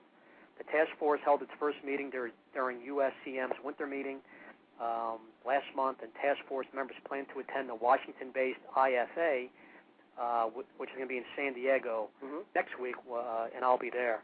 Oh, wow. This franchise businesses provided more than 11 million jobs in 2007, said Trenton, New Jersey Mayor and past USCM President Douglas Palmer, who heads the task force. My goal is to help us mayors better understand the franchise business world and what it takes to get them started in our communities, Palmer wrote in an article aimed at encouraging mayors to join the task force. IFA President and CEO Matthew Shea hailed the task force as a sign that mayors value the economic output that franchise business contribute to local economies. Data show that the franchising industry outpaces many other sectors in terms of creating new business, new jobs, and more economic output, even during tough economic times, Shea said in a statement. So that's pretty interesting. Mayors forming a task force to talk about how to get more franchising business in their community. That is interesting, Yeah, I thought you'd be silent about that. You're stunned, right? There you go. I'm shocked. I just passed out. Yeah. That was interesting. Here's something, Fran Data press release. First ever compensation study of franchising-related jobs at Arlington, Virginia. The franchise compensation report has been released, marking the first time that jobs specific to the franchise industry have been benchmarked. Thought this was pretty interesting. The study performed by Fran Data, an independent research company that tracks and analyzes the franchise industry, looks at department heads and professional staff across 7 job functions: compliance, field operations, franchise development, legal, marketing, site selection, and training. Data is provided for each job function, including salary average and ranges, starting base pay, commission or long-term incentives, and total compensation. Data is additionally grouped and analyzed by industry, population density, and size of franchise system. Goes on saying some of the key findings of the 91-page report includes franchising-related jobs in the table and full-service restaurant sector have the highest average base pay, total compensation for 70% of franchise development team managers includes commissions, and franchise systems with 500 or more units tend to pay the most on the average base pay level, which makes sense. I guess your largest franchise systems maybe pay the highest. Right. The industry, especially food. The report comes at a particularly helpful time for franchise systems, many of whom are re-examining their budgets. The HR being one of the most significant expense items for a company, it only makes sense to review salary along with all other areas of the budget, and now company leaders have a tool necessary to do so, explained Frandata CEO Darrell Johnson. And I guess this company charges a fee for that type of report. Yeah, it sounds like it's pretty significant, too. I think you said it was like 90 pages, Don? I mean, right. So you can probably go to, frandata.com and buy that report, which information is really very valuable. But, yeah, you think about that. I mean, the complexities of HR, and having a good team for your franchise. It is a lot of work. It's one of the things that you have to think about. And all franchises are different, when it comes to an HR standpoint. So, very interesting. Yeah, and I mean, in good times or bad, companies should always be all on top of this, And there are a lot of franchises out there, I know, reevaluating the way they do things, They're saying, is there waste here, or, should we be doing this, or should we be doing that? So it is interesting. It seems like more than ever, since you and I have been involved in franchising, that a lot of them are thinking outside the box now. We've seen a lot of interesting ideas, haven't we, over the last, 6 months or so, So it's good that a lot of them are reassessing, I think. Right, yeah. I guess they can properly better plan and set goals. Right. Fiscal goals for the year based on some of these reports. So I'm sure a lot of franchisors will take advantage of that. Here's something, Marty, QSR Magazine. Are you ready? The decision to tackle a second location is not to be taken lightly. And a question, it's kind of set up with a question here. How do I gauge whether or not I'm ready to open my second unit? And it goes on. It says, obviously, you've got to have capital. Capital is really important. Secondly, you need to be convinced as a franchisor, and a good franchisee should also be convinced that from a managerial standpoint, the operator can take all his attention and focus in on a second facility and not lose anything in the first effort. Right. By losing anything, I mean any kind of edge or ground that he has gained in all areas, whether it's service, inventory control, cost percentages, or anything of that nature. It says many times franchisees build that second one thinking the first one was easy, the second one's going to be just as easy. They lose sight of all the really hard work that goes into it. I tell franchisees all the time, and this is Crystal, which is a food franchise CEO. Fred Exum offers guidance. He's the one answering this. He says, I tell franchisees all the time, you have to understand that when you build a second restaurant, it's not just a doubling of your job. It's about 110% increase of your job because now you've got logistics and time out of store that you didn't have before on top of another store. You're more dependent on your management. If you're a single unit operator, generally you can run the restaurant yourself, but when you open a second one, that becomes impossible. Therefore, you're more dependent on the individuals who work for you. That puts you in a position that you have not been in such a degree up until that point. Your speed of service needs to be consistent. Your operational brand assessment needs to be an acceptable level at the very minimum. It needs to be consistent, not just okay, it's great this month. Well, let's hurry up and do this before it goes back to when the norm, to what the norm has been lately. Staffing in particular management needs to be stable. Those are the three big areas to benchmark against. Right. It says operators need to be current with all their vendors and their royalties. They shouldn't push the envelope in the financing arena so far that the second restaurant causes them to live on the edge. They need a strong balance sheet. If you're going to open a second restaurant, what you really ought to have is two managers who think about the business and are responsible like an owner would be. The owner's not going to be there at either location as much, and he has to be at his one location. At best, he'll be at each one 50% of the time. You haven't got room for someone who always is waiting to be told what to do. You need to have self-starters as managers. That's a great article. I mean, I think it's something that a lot of new franchisees think about, is opening the second one. And as you said, you can't be in two places at the same time, and then what happens when you go to your third and fourth, I mean, it's, so it is an important article. So, yeah, I like it. I mean, this is something that we've debated on several occasions, Don, Do you, when you're buying a franchise system, do you immediately buy two or three, or do you just start off with one, And we've gotten all different types of opinions on that. I remember when we had Julie Bennett author of the Franchise Times Guide to Buying a Franchise, she said start off with one. You know, she said see if you like it, see if the system is a match.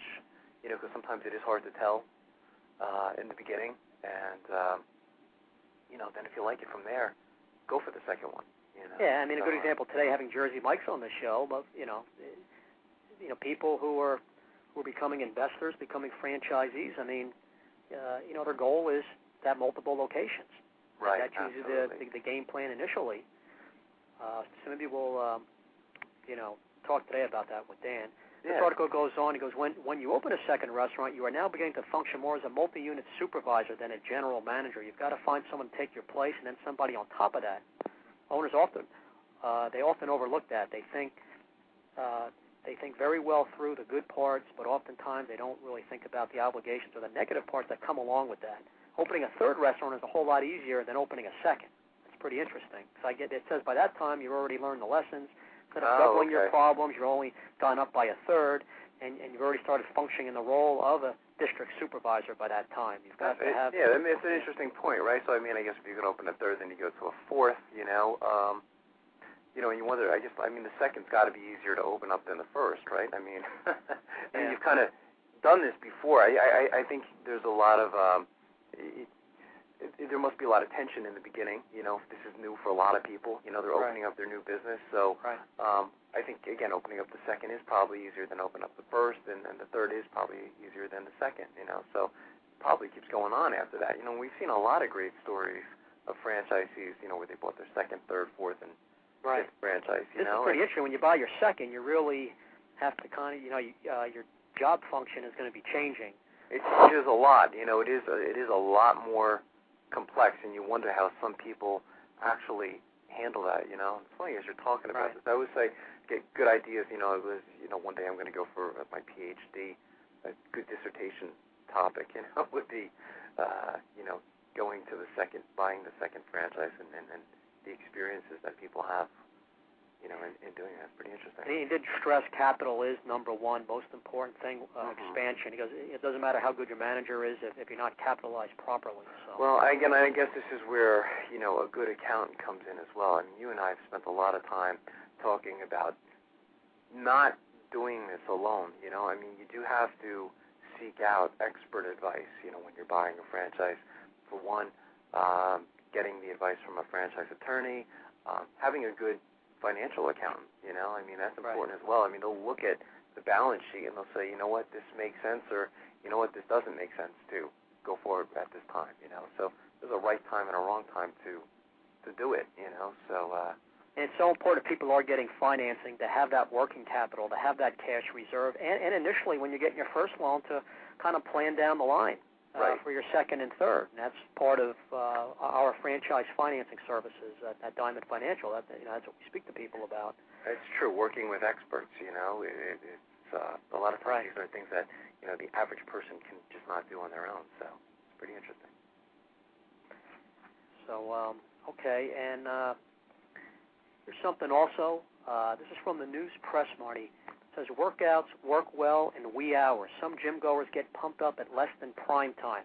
I've been hearing about this. This is written by Dana Harpster, and it starts out, I just don't like working out with a lot of people around. That's a great way to start off an article, isn't it? I love that. Said 20-year-old Kurt Bylansky on a two-minute break in his regimen at Gold's Gym in Fort Myers last week. It was past the witching hour, about 12:20 a.m., Thursday morning. Bylansky, a student at Edison State College, began a late-night gym routine while tending bar in Fort Myers. He got used to hitting the equipment after last call before driving home. He no longer bartends, but the habit stuck, and fitness centers around Lee County are responding with 24-hour gyms. I've heard this is starting to get to be pretty popular. Easier access to the equipment is also why Mike Dinko, 49, a Fort Myers resident, goes to Gold's after midnight. There's hardly anyone here, so you don't have to wait, he says. He's been a Gold's member for years. They used to close at 11, and he'd have to rush. That was before 2003 when the gym began staying open 24 hours from midnight Monday morning to 7 p.m. Saturday. And it goes on here. It says, from day one, that the 24-hour change has been an unbelievable response, said Gold's Gym manager Matt Pell. We noticed right away that the late people had begun leaving at 11 were staying later, and the early morning people were coming in even early at 4 or 5. Wow, that's interesting, isn't it? I mean, this is, kind of reminds me of, I don't know if you remember, when McDonald's wasn't always open 24 hours, I mean, so right. A lot of people thought it was weird, to have a McDonald's open 24 hours, and they said, you know what, it's not going to work. And sure enough, when they did it, a lot of them are busy at, 2 a.m. and 3 a.m. So I think it was interesting that they tried it, and it looks like it is working.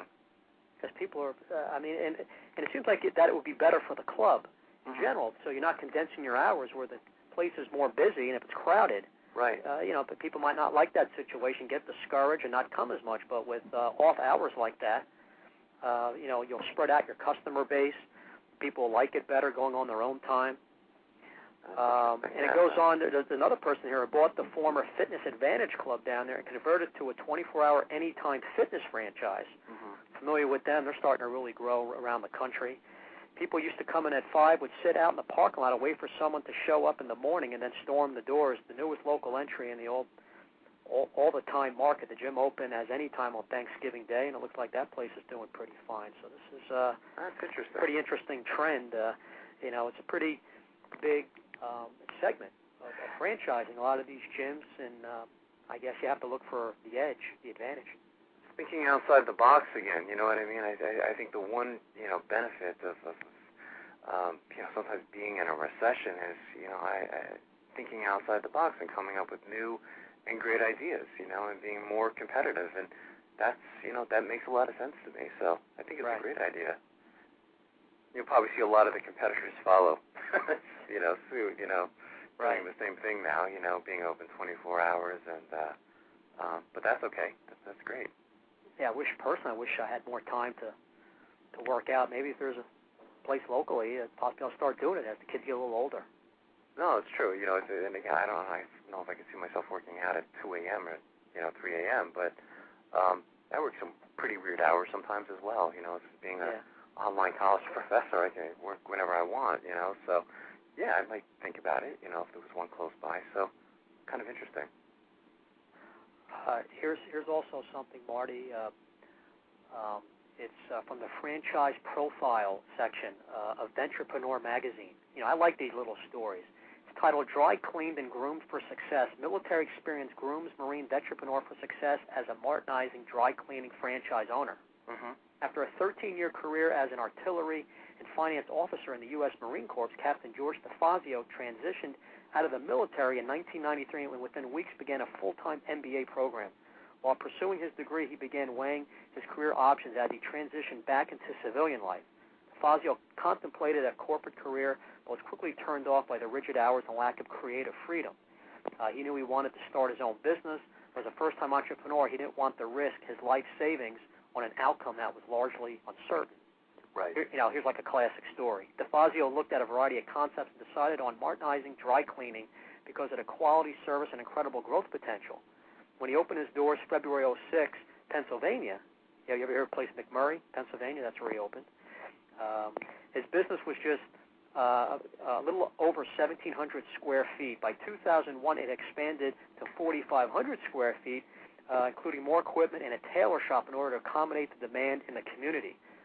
Though DeFazio knew little about dry cleaning industry when he decided to start his business, his on-the-job experience paired with the skills he learned while in the Marines has helped him to become one of Martinizing's most successful franchisees.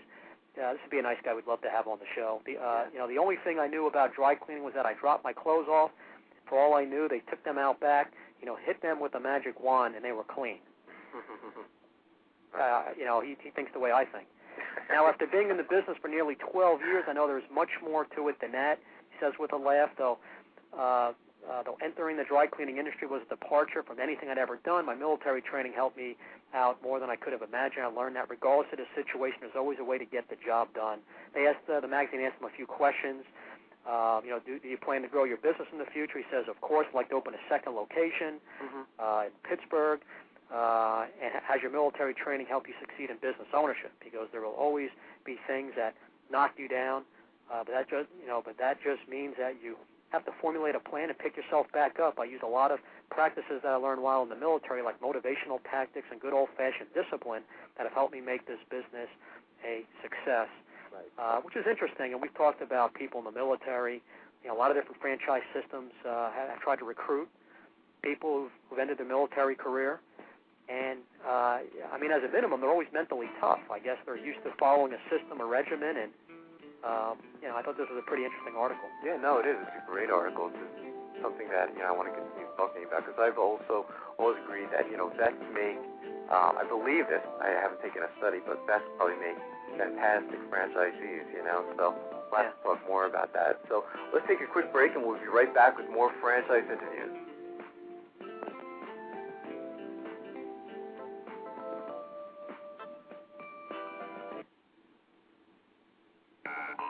Franchise Interviews.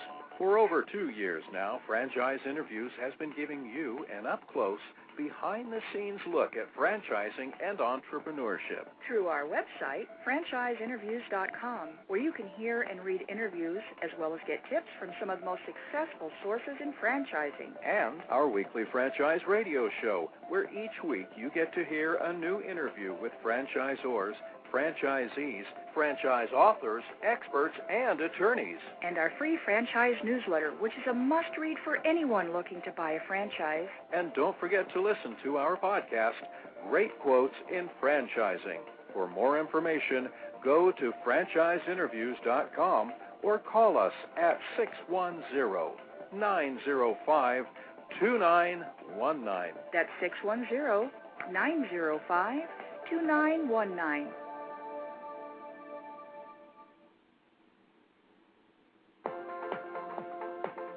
Need a business loan? Talk to Diamond Financial Services, the experts in franchise financing nationwide.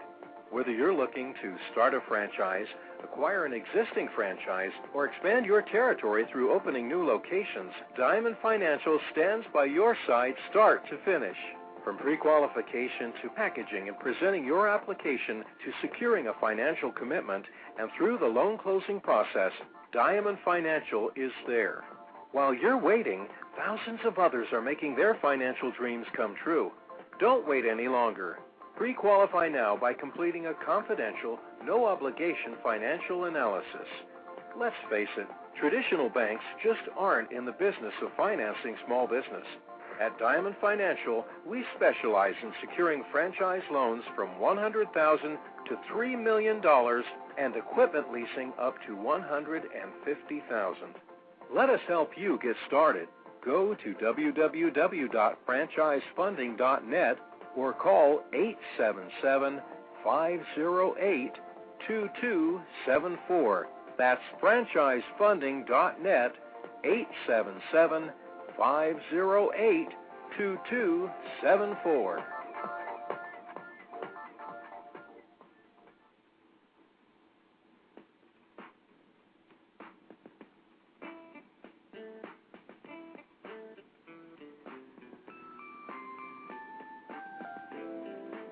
Hi, everyone, and welcome back to Franchise Interviews, where we're asking the entrepreneur who owns one.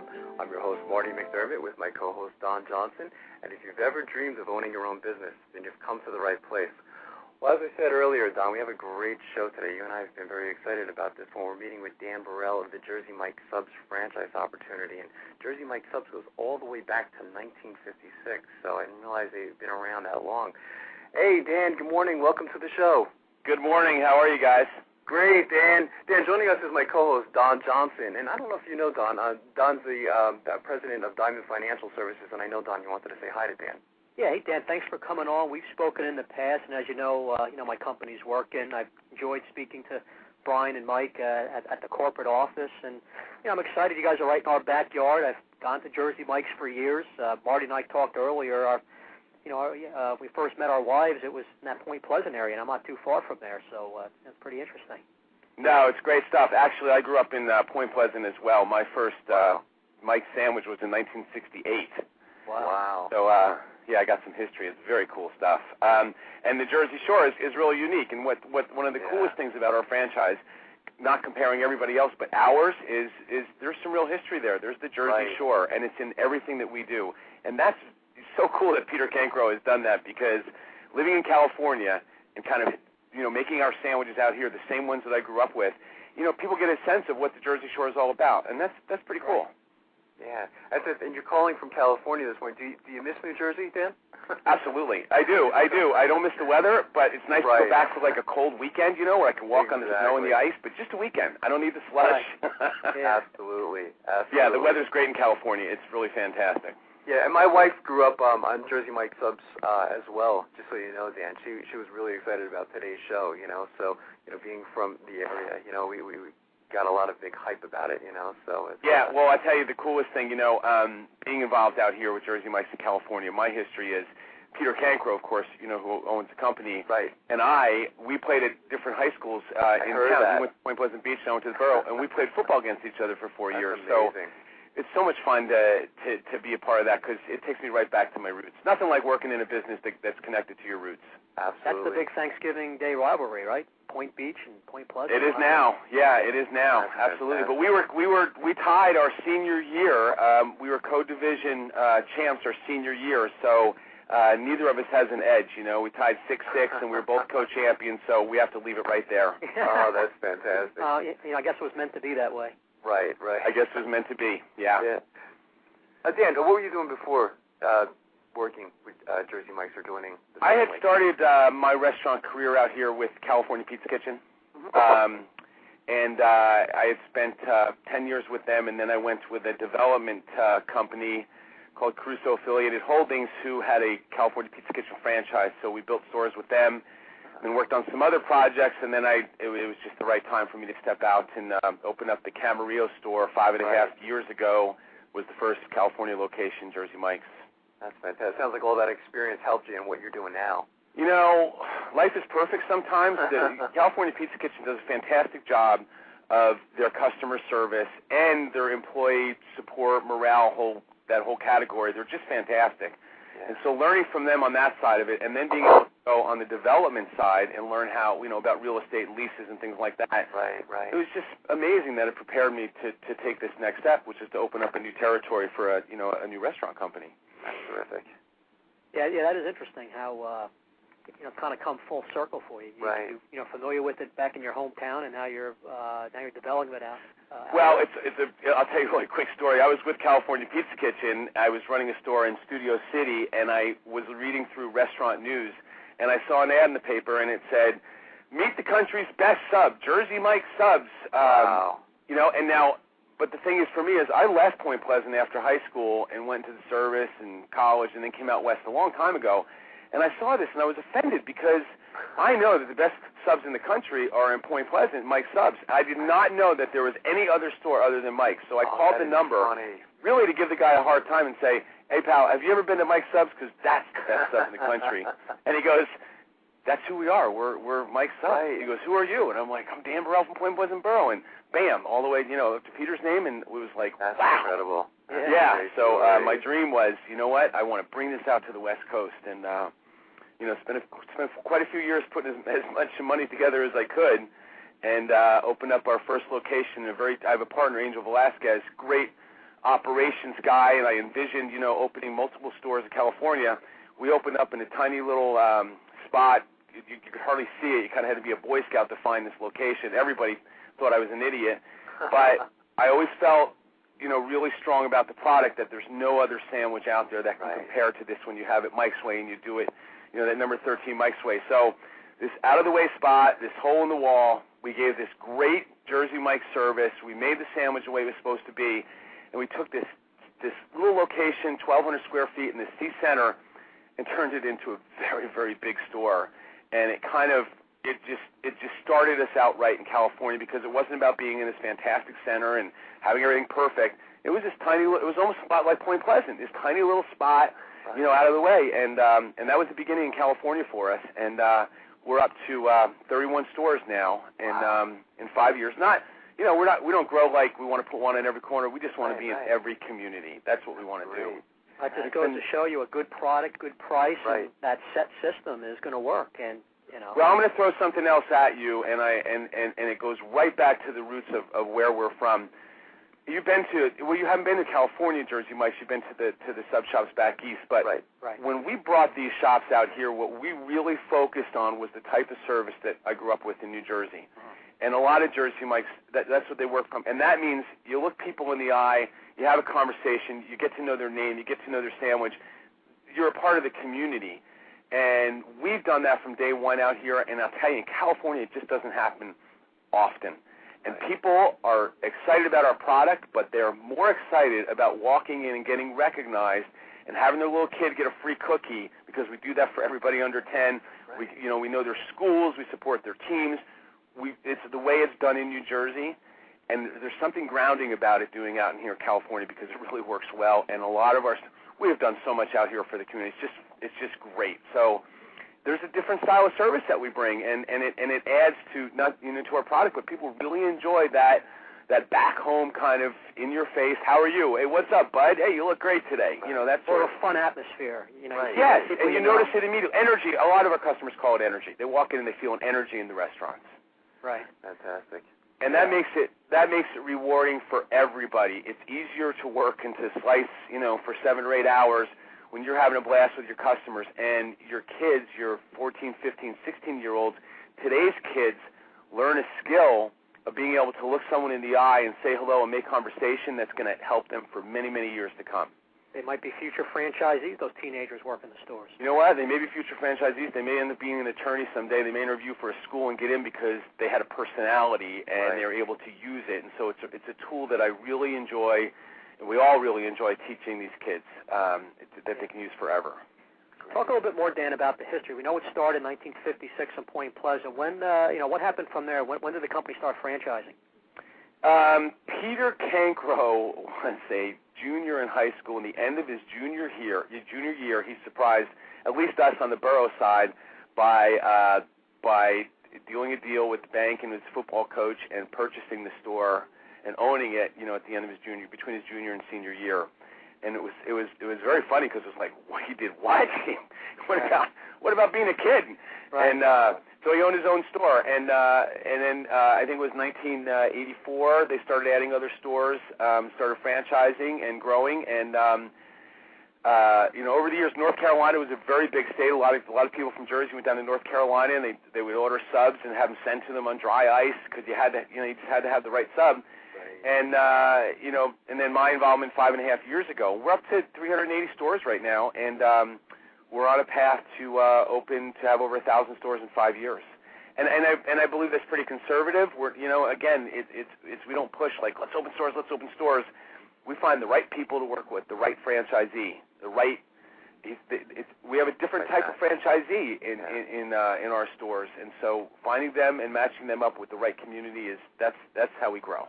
Yeah, a lot of times we compare it on the show, Dan, to like a marriage, and it's just so important to have, the perfect match between the franchisor and the franchisee. So I think that's great. You guys do that. Well, and out here in California, it's been important to me from day one that our representatives, our franchisees, are have that heart. They can talk to people. They have that personality. Right. Not just the first 10 people that walk in the door, but 10,000 people later in their 7th or 8th year, that they still have that same energy and enthusiasm.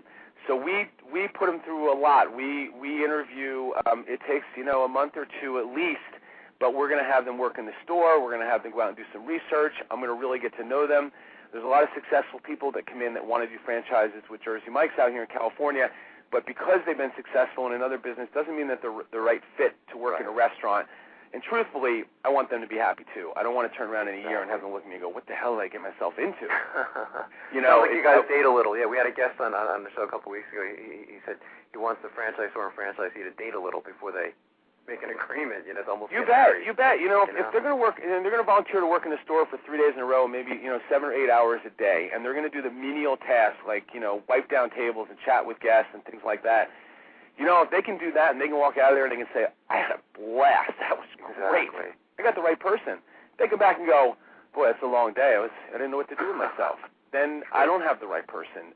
It makes a big difference to work in the store a little bit. That's great. I think in general, I like the Jersey Mike's approach to growth, Dan. I think that's great, where you're being a little more selective, slower growth, making sure that franchisee is taken care of, because obviously that person is going to want to grow himself and have the proper territory, and make this a career and be passionate and like what they do, and and don't have that turnover. You bet. And what's really neat about my area as well is I have about 4 franchisees that have multiple stores right now in the last 5 years, and that's going to grow.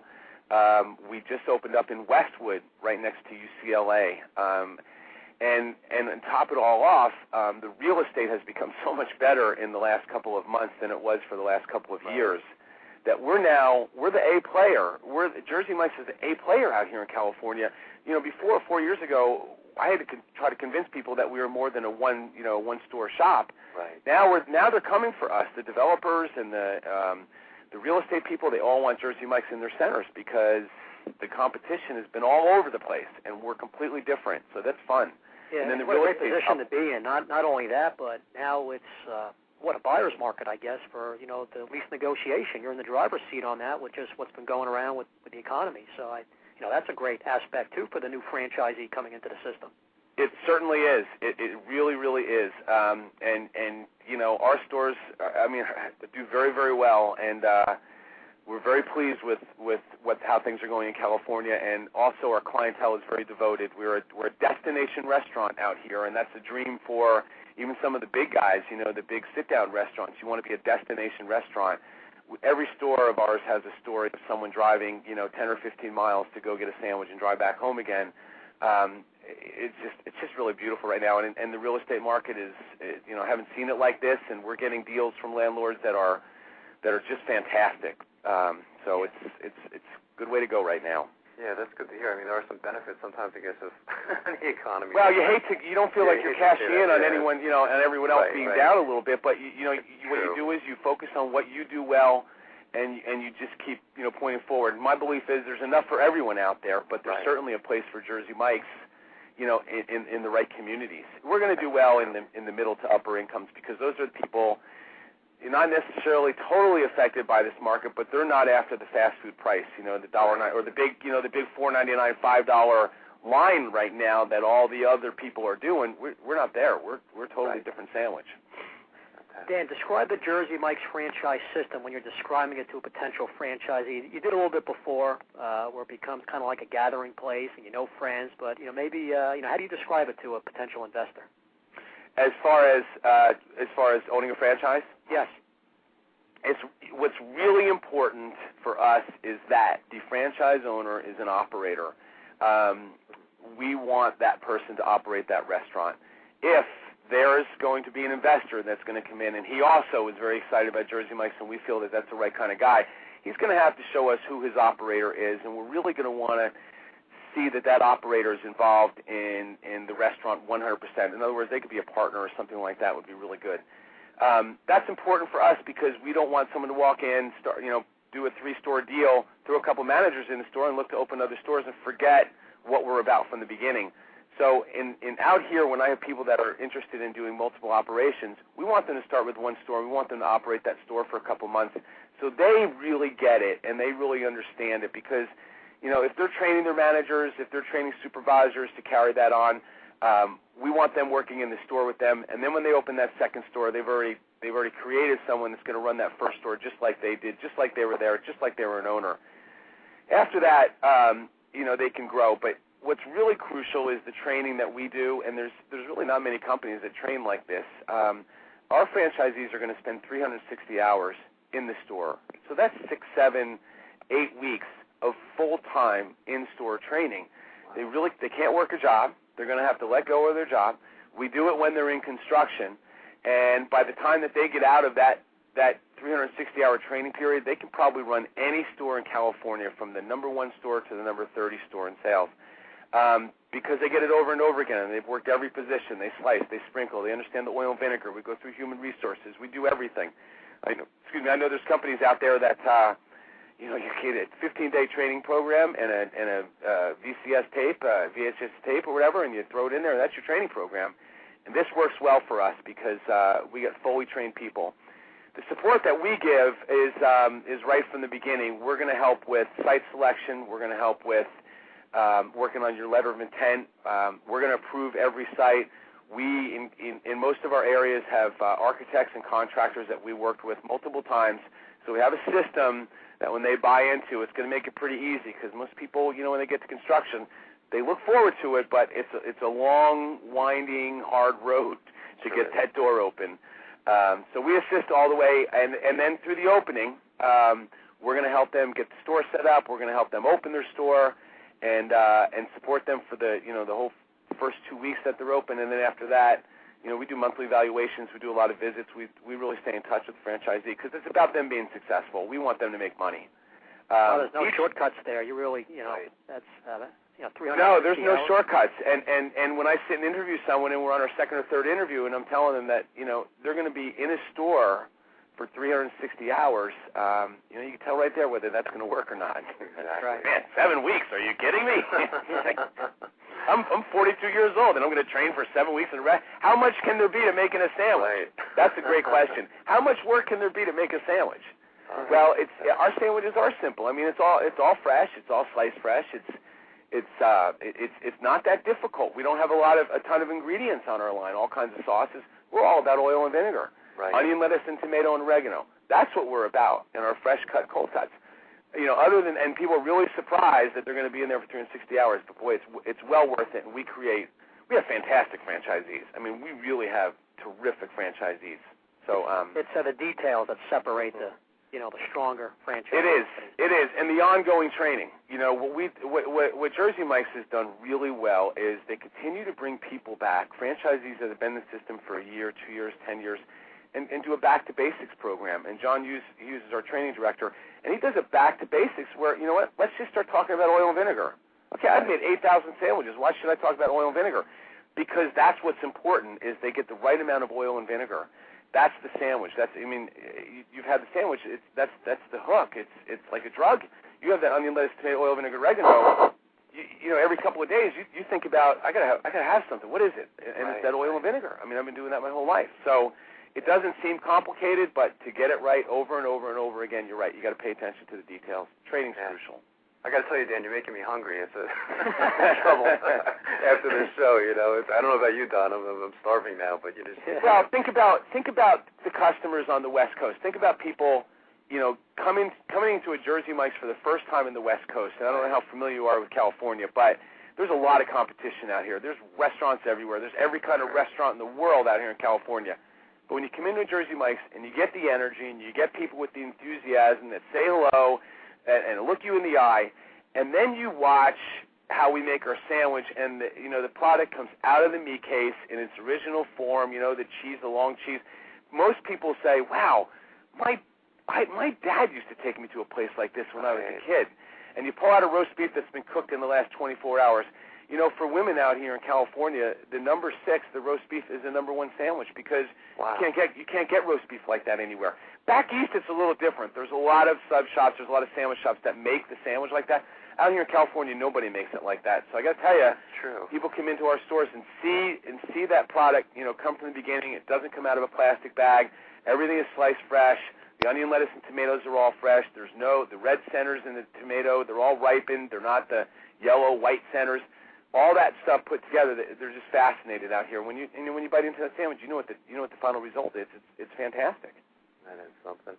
A new question we've been asking on the show, Dan, is what role has technology played in your franchise? I imagine there's been a lot of changes since 1956.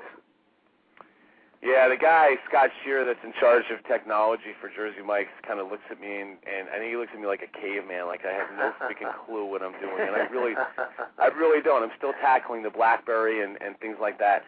But I do know that in moving forward right now, the direction that we're going is we are really going to be part of the Facebook, and we're going to be part of the MySpace, because we have this cultish following. Someone sent me in my email, join the Jersey Mike's Facebook club, and it was started by some customer because it's a Jersey Mike's fan club or something, and we have that little bit of that cult following in Jersey Mike's. So I don't know if you guys have ever read the book called The Tipping Point, But I think we're part of that tipping point because, like I said before, people are really passionate about our product. Our customers are. You won't hear anybody say, oh, go down to X sub shop, which could be the biggest sub shop in the world. Go down here and try that, that sandwich or something. You will hear people say out here, hey, you got to go to 13. You got to go to Jersey Mike's and try number 13, man. Wait, you got to go try that. Go to this store right over here. So we have that cultish following, and part of it's going to be on Facebook, and part of it's going to be, with email clubs that we have going, and the technology part of it is unbelievable. The reporting now, within 15 minutes, I have 31 stores. I can see everyone's sales within 15 minutes. Wow. And in the 8 stores that I own, I can pull the store up on a camera at the same time. That's fantastic. It is fantastic, and it's a new way. It's a new way of managing. Because we can use those cameras for going back and with customer issues and training people on how to handle the situation. I got a guy that ran into a store one time and grabbed a tip jar and ran out. They caught the guy down the street. The police caught the guy down the street because we had the camera and everything, and we called the police, and they had the evidence, and it's fantastic technology right now. Yeah, Plus the online ordering. Wow. We're rolling that out with our company. You sit at your office. You got 15 people in your office. Everybody's going to have lunch at Jersey Mike's. All 15 people jump on their own computer and just add to the order. It gets sent over to Jersey Mike's. Someone goes and picks it up at 12:30. It's all ready, names on it, the whole thing, and take it home. It's fantastic. Yeah, a lot of with a cash type business, it's nice to have that technology, cut down on theft. That's pretty big. I would imagine. Yeah, well, for any franchise in any business, sometimes what they don't understand in the beginning is how to control your costs. It runs away from you in the beginning, and all of this, in our business, food costs and labor are really essential. And you have to control your costs in a franchise, especially when you first start out, because we do pretty well when we first start out because of the type of promotion and opening that we do. We get real involved in the community. We do $1 sandwiches for the first 5 days when you bring a coupon in, and that dollar goes to a local charity, and that's how we open all of our stores. It's really great because we like doing that kind of work, and our customers like seeing us do that, and then they get to have our sandwich for the first time. So, connecting all that up with the technology and everything it's just incredible. How big is the industry, Dan? Are there any numbers? I know you're dealing in a pretty huge industry. No, I would never even think about it. Actually, there's a lot of competition out here, and there's a lot of competition back east. The sandwich is the number one choice of Americans of what to eat is beef sandwich. It's more popular than pizza or hamburgers or whatever. That's enough and we have the largest franchise in the world. That's part of our competition. I don't even think about that. I think about what we do well, and I'll let everybody else take care of themselves. Good. What other types of characteristics, Dan, you look for in a franchisee? The first thing I'm looking for is that energy and enthusiasm. When they look at me that first time, when they reach out and shake my hand, do they have that magic? Do they have that ability? Because like I say, it's not just the first time, but do they have the ability to do that 10,000 times in a row? When I get that person right there that is excited about what we do, and almost all of our franchisees are customers. There are really very few people looking for business opportunities that stumble upon a Jersey Mike's. It's usually a customer, and the customer becomes a franchisee because their passion continues to build for what we do. They're totally addicted to the sandwich. They can't stay out of the store. They get to know everybody's name in there, and all of a sudden they realize, I don't want to be. We have a franchisee that opened just a couple months ago that was a former TV producer here in California. Did quite a few well-known shows. His name is Lloyd Weintraub. He is so happy doing what he's doing. He cannot stay out of a Jersey Mike's. He just loves it. And now he's going to be signing a 3-store deal, so he's moving on to 3 more stores. It's just, we look for that excitement and enthusiasm. We're going to teach you the restaurant business, and it's not that difficult. We're going to teach you the inventory. We're going to teach you how to control your costs and your labor. Speaking of technology, we can look at a store at any time in the last year and tell you what hour of the day you were heavy on in labor for the entire year. So you might have cut back a person at that hour or something. But we're going to teach you all that. So energy, enthusiasm, ability to go out and meet people, to meet their community, that's what we're looking for. We'll teach everybody else the rest. So really no prior business ownership, no sales, just person who has that passion, energy, enthusiasm is a main ingredient. You bet. And most people are professional. I mean, if you're going to have a couple $100,000 to invest in a business, you probably have done well at something else before. You probably have an idea how to balance your checkbook, and probably have an idea maybe some payroll and some managing some hourly employees or some type of management. So, they're coming to us as professionals in what they have done. They got the right personality. We put that together with their training. We have some really darn good franchisees here in California, some really stand-up people. That's so important. What's the best way for our listeners to get more information on becoming a Jersey Mike Subs franchisee, Dan? JerseyMikes.com. We have a website. It will guide you to more information. It will help you fill out an application to get some preliminary information, and or they can call 1-800 Jersey Mike's 1-800-321-7676 and ask for the franchise department, sales department. That's fantastic. And we also have a link up on our show page as well, Dan, for our listeners, so they can just link right to your website. And I want to thank you again. You've been an incredible guest, and I'd love to have you guys back in the near future. I think you agree, Don. Yes, definitely. Maybe possibly even have a franchisee on. Some of these franchisees would be nice to have on in the future, Dan. Absolutely. No, absolutely, and that'd be great. And I'd be happy to do that. And Don, we'll grab a sandwich the next time I'm back in Jersey. Definitely. That's fantastic. Thanks so much, Dan. You have a great day. Keep up. All right, guys. Take care. Bye-bye. Bye-bye. Great show, huh, Don? Yeah. My God, I'm hungry. I mean, just thinking of the oil and vinegar, I mean, it really is, Jersey Mike's is a cult following. I mean, once you have one, it's a wow experience, He was describing the fresh meat, the oil and vinegar, the tomatoes and lettuce. I came close to... Oh, I'm just picturing it in my head, I said, because where I am out in Pennsylvania, I don't think we have one out here in this part of Pennsylvania, so, right. Yeah, I mean, it really is out of this world, for our listeners, check them out, just go to the website, and it's just amazing with the technology and the training, and very, very impressed. Yeah, very detailed and lengthy training, but that's what's needed. Absolutely. So you did a great job, Don, and again, thanks for listening, and for our listeners, go to franchiseinterviews.com, and I guess I'll be talking to you. We might have a show next week, Don. I know we have Hollywood Hands coming up, and you're heading out to San Diego as well, so I think we're going to play some archive versions of our show over the next couple of weeks as well. Good, great. All right, Marty, good job. Have a nice day. Great job, Don. I'll be talking to you soon. Take care.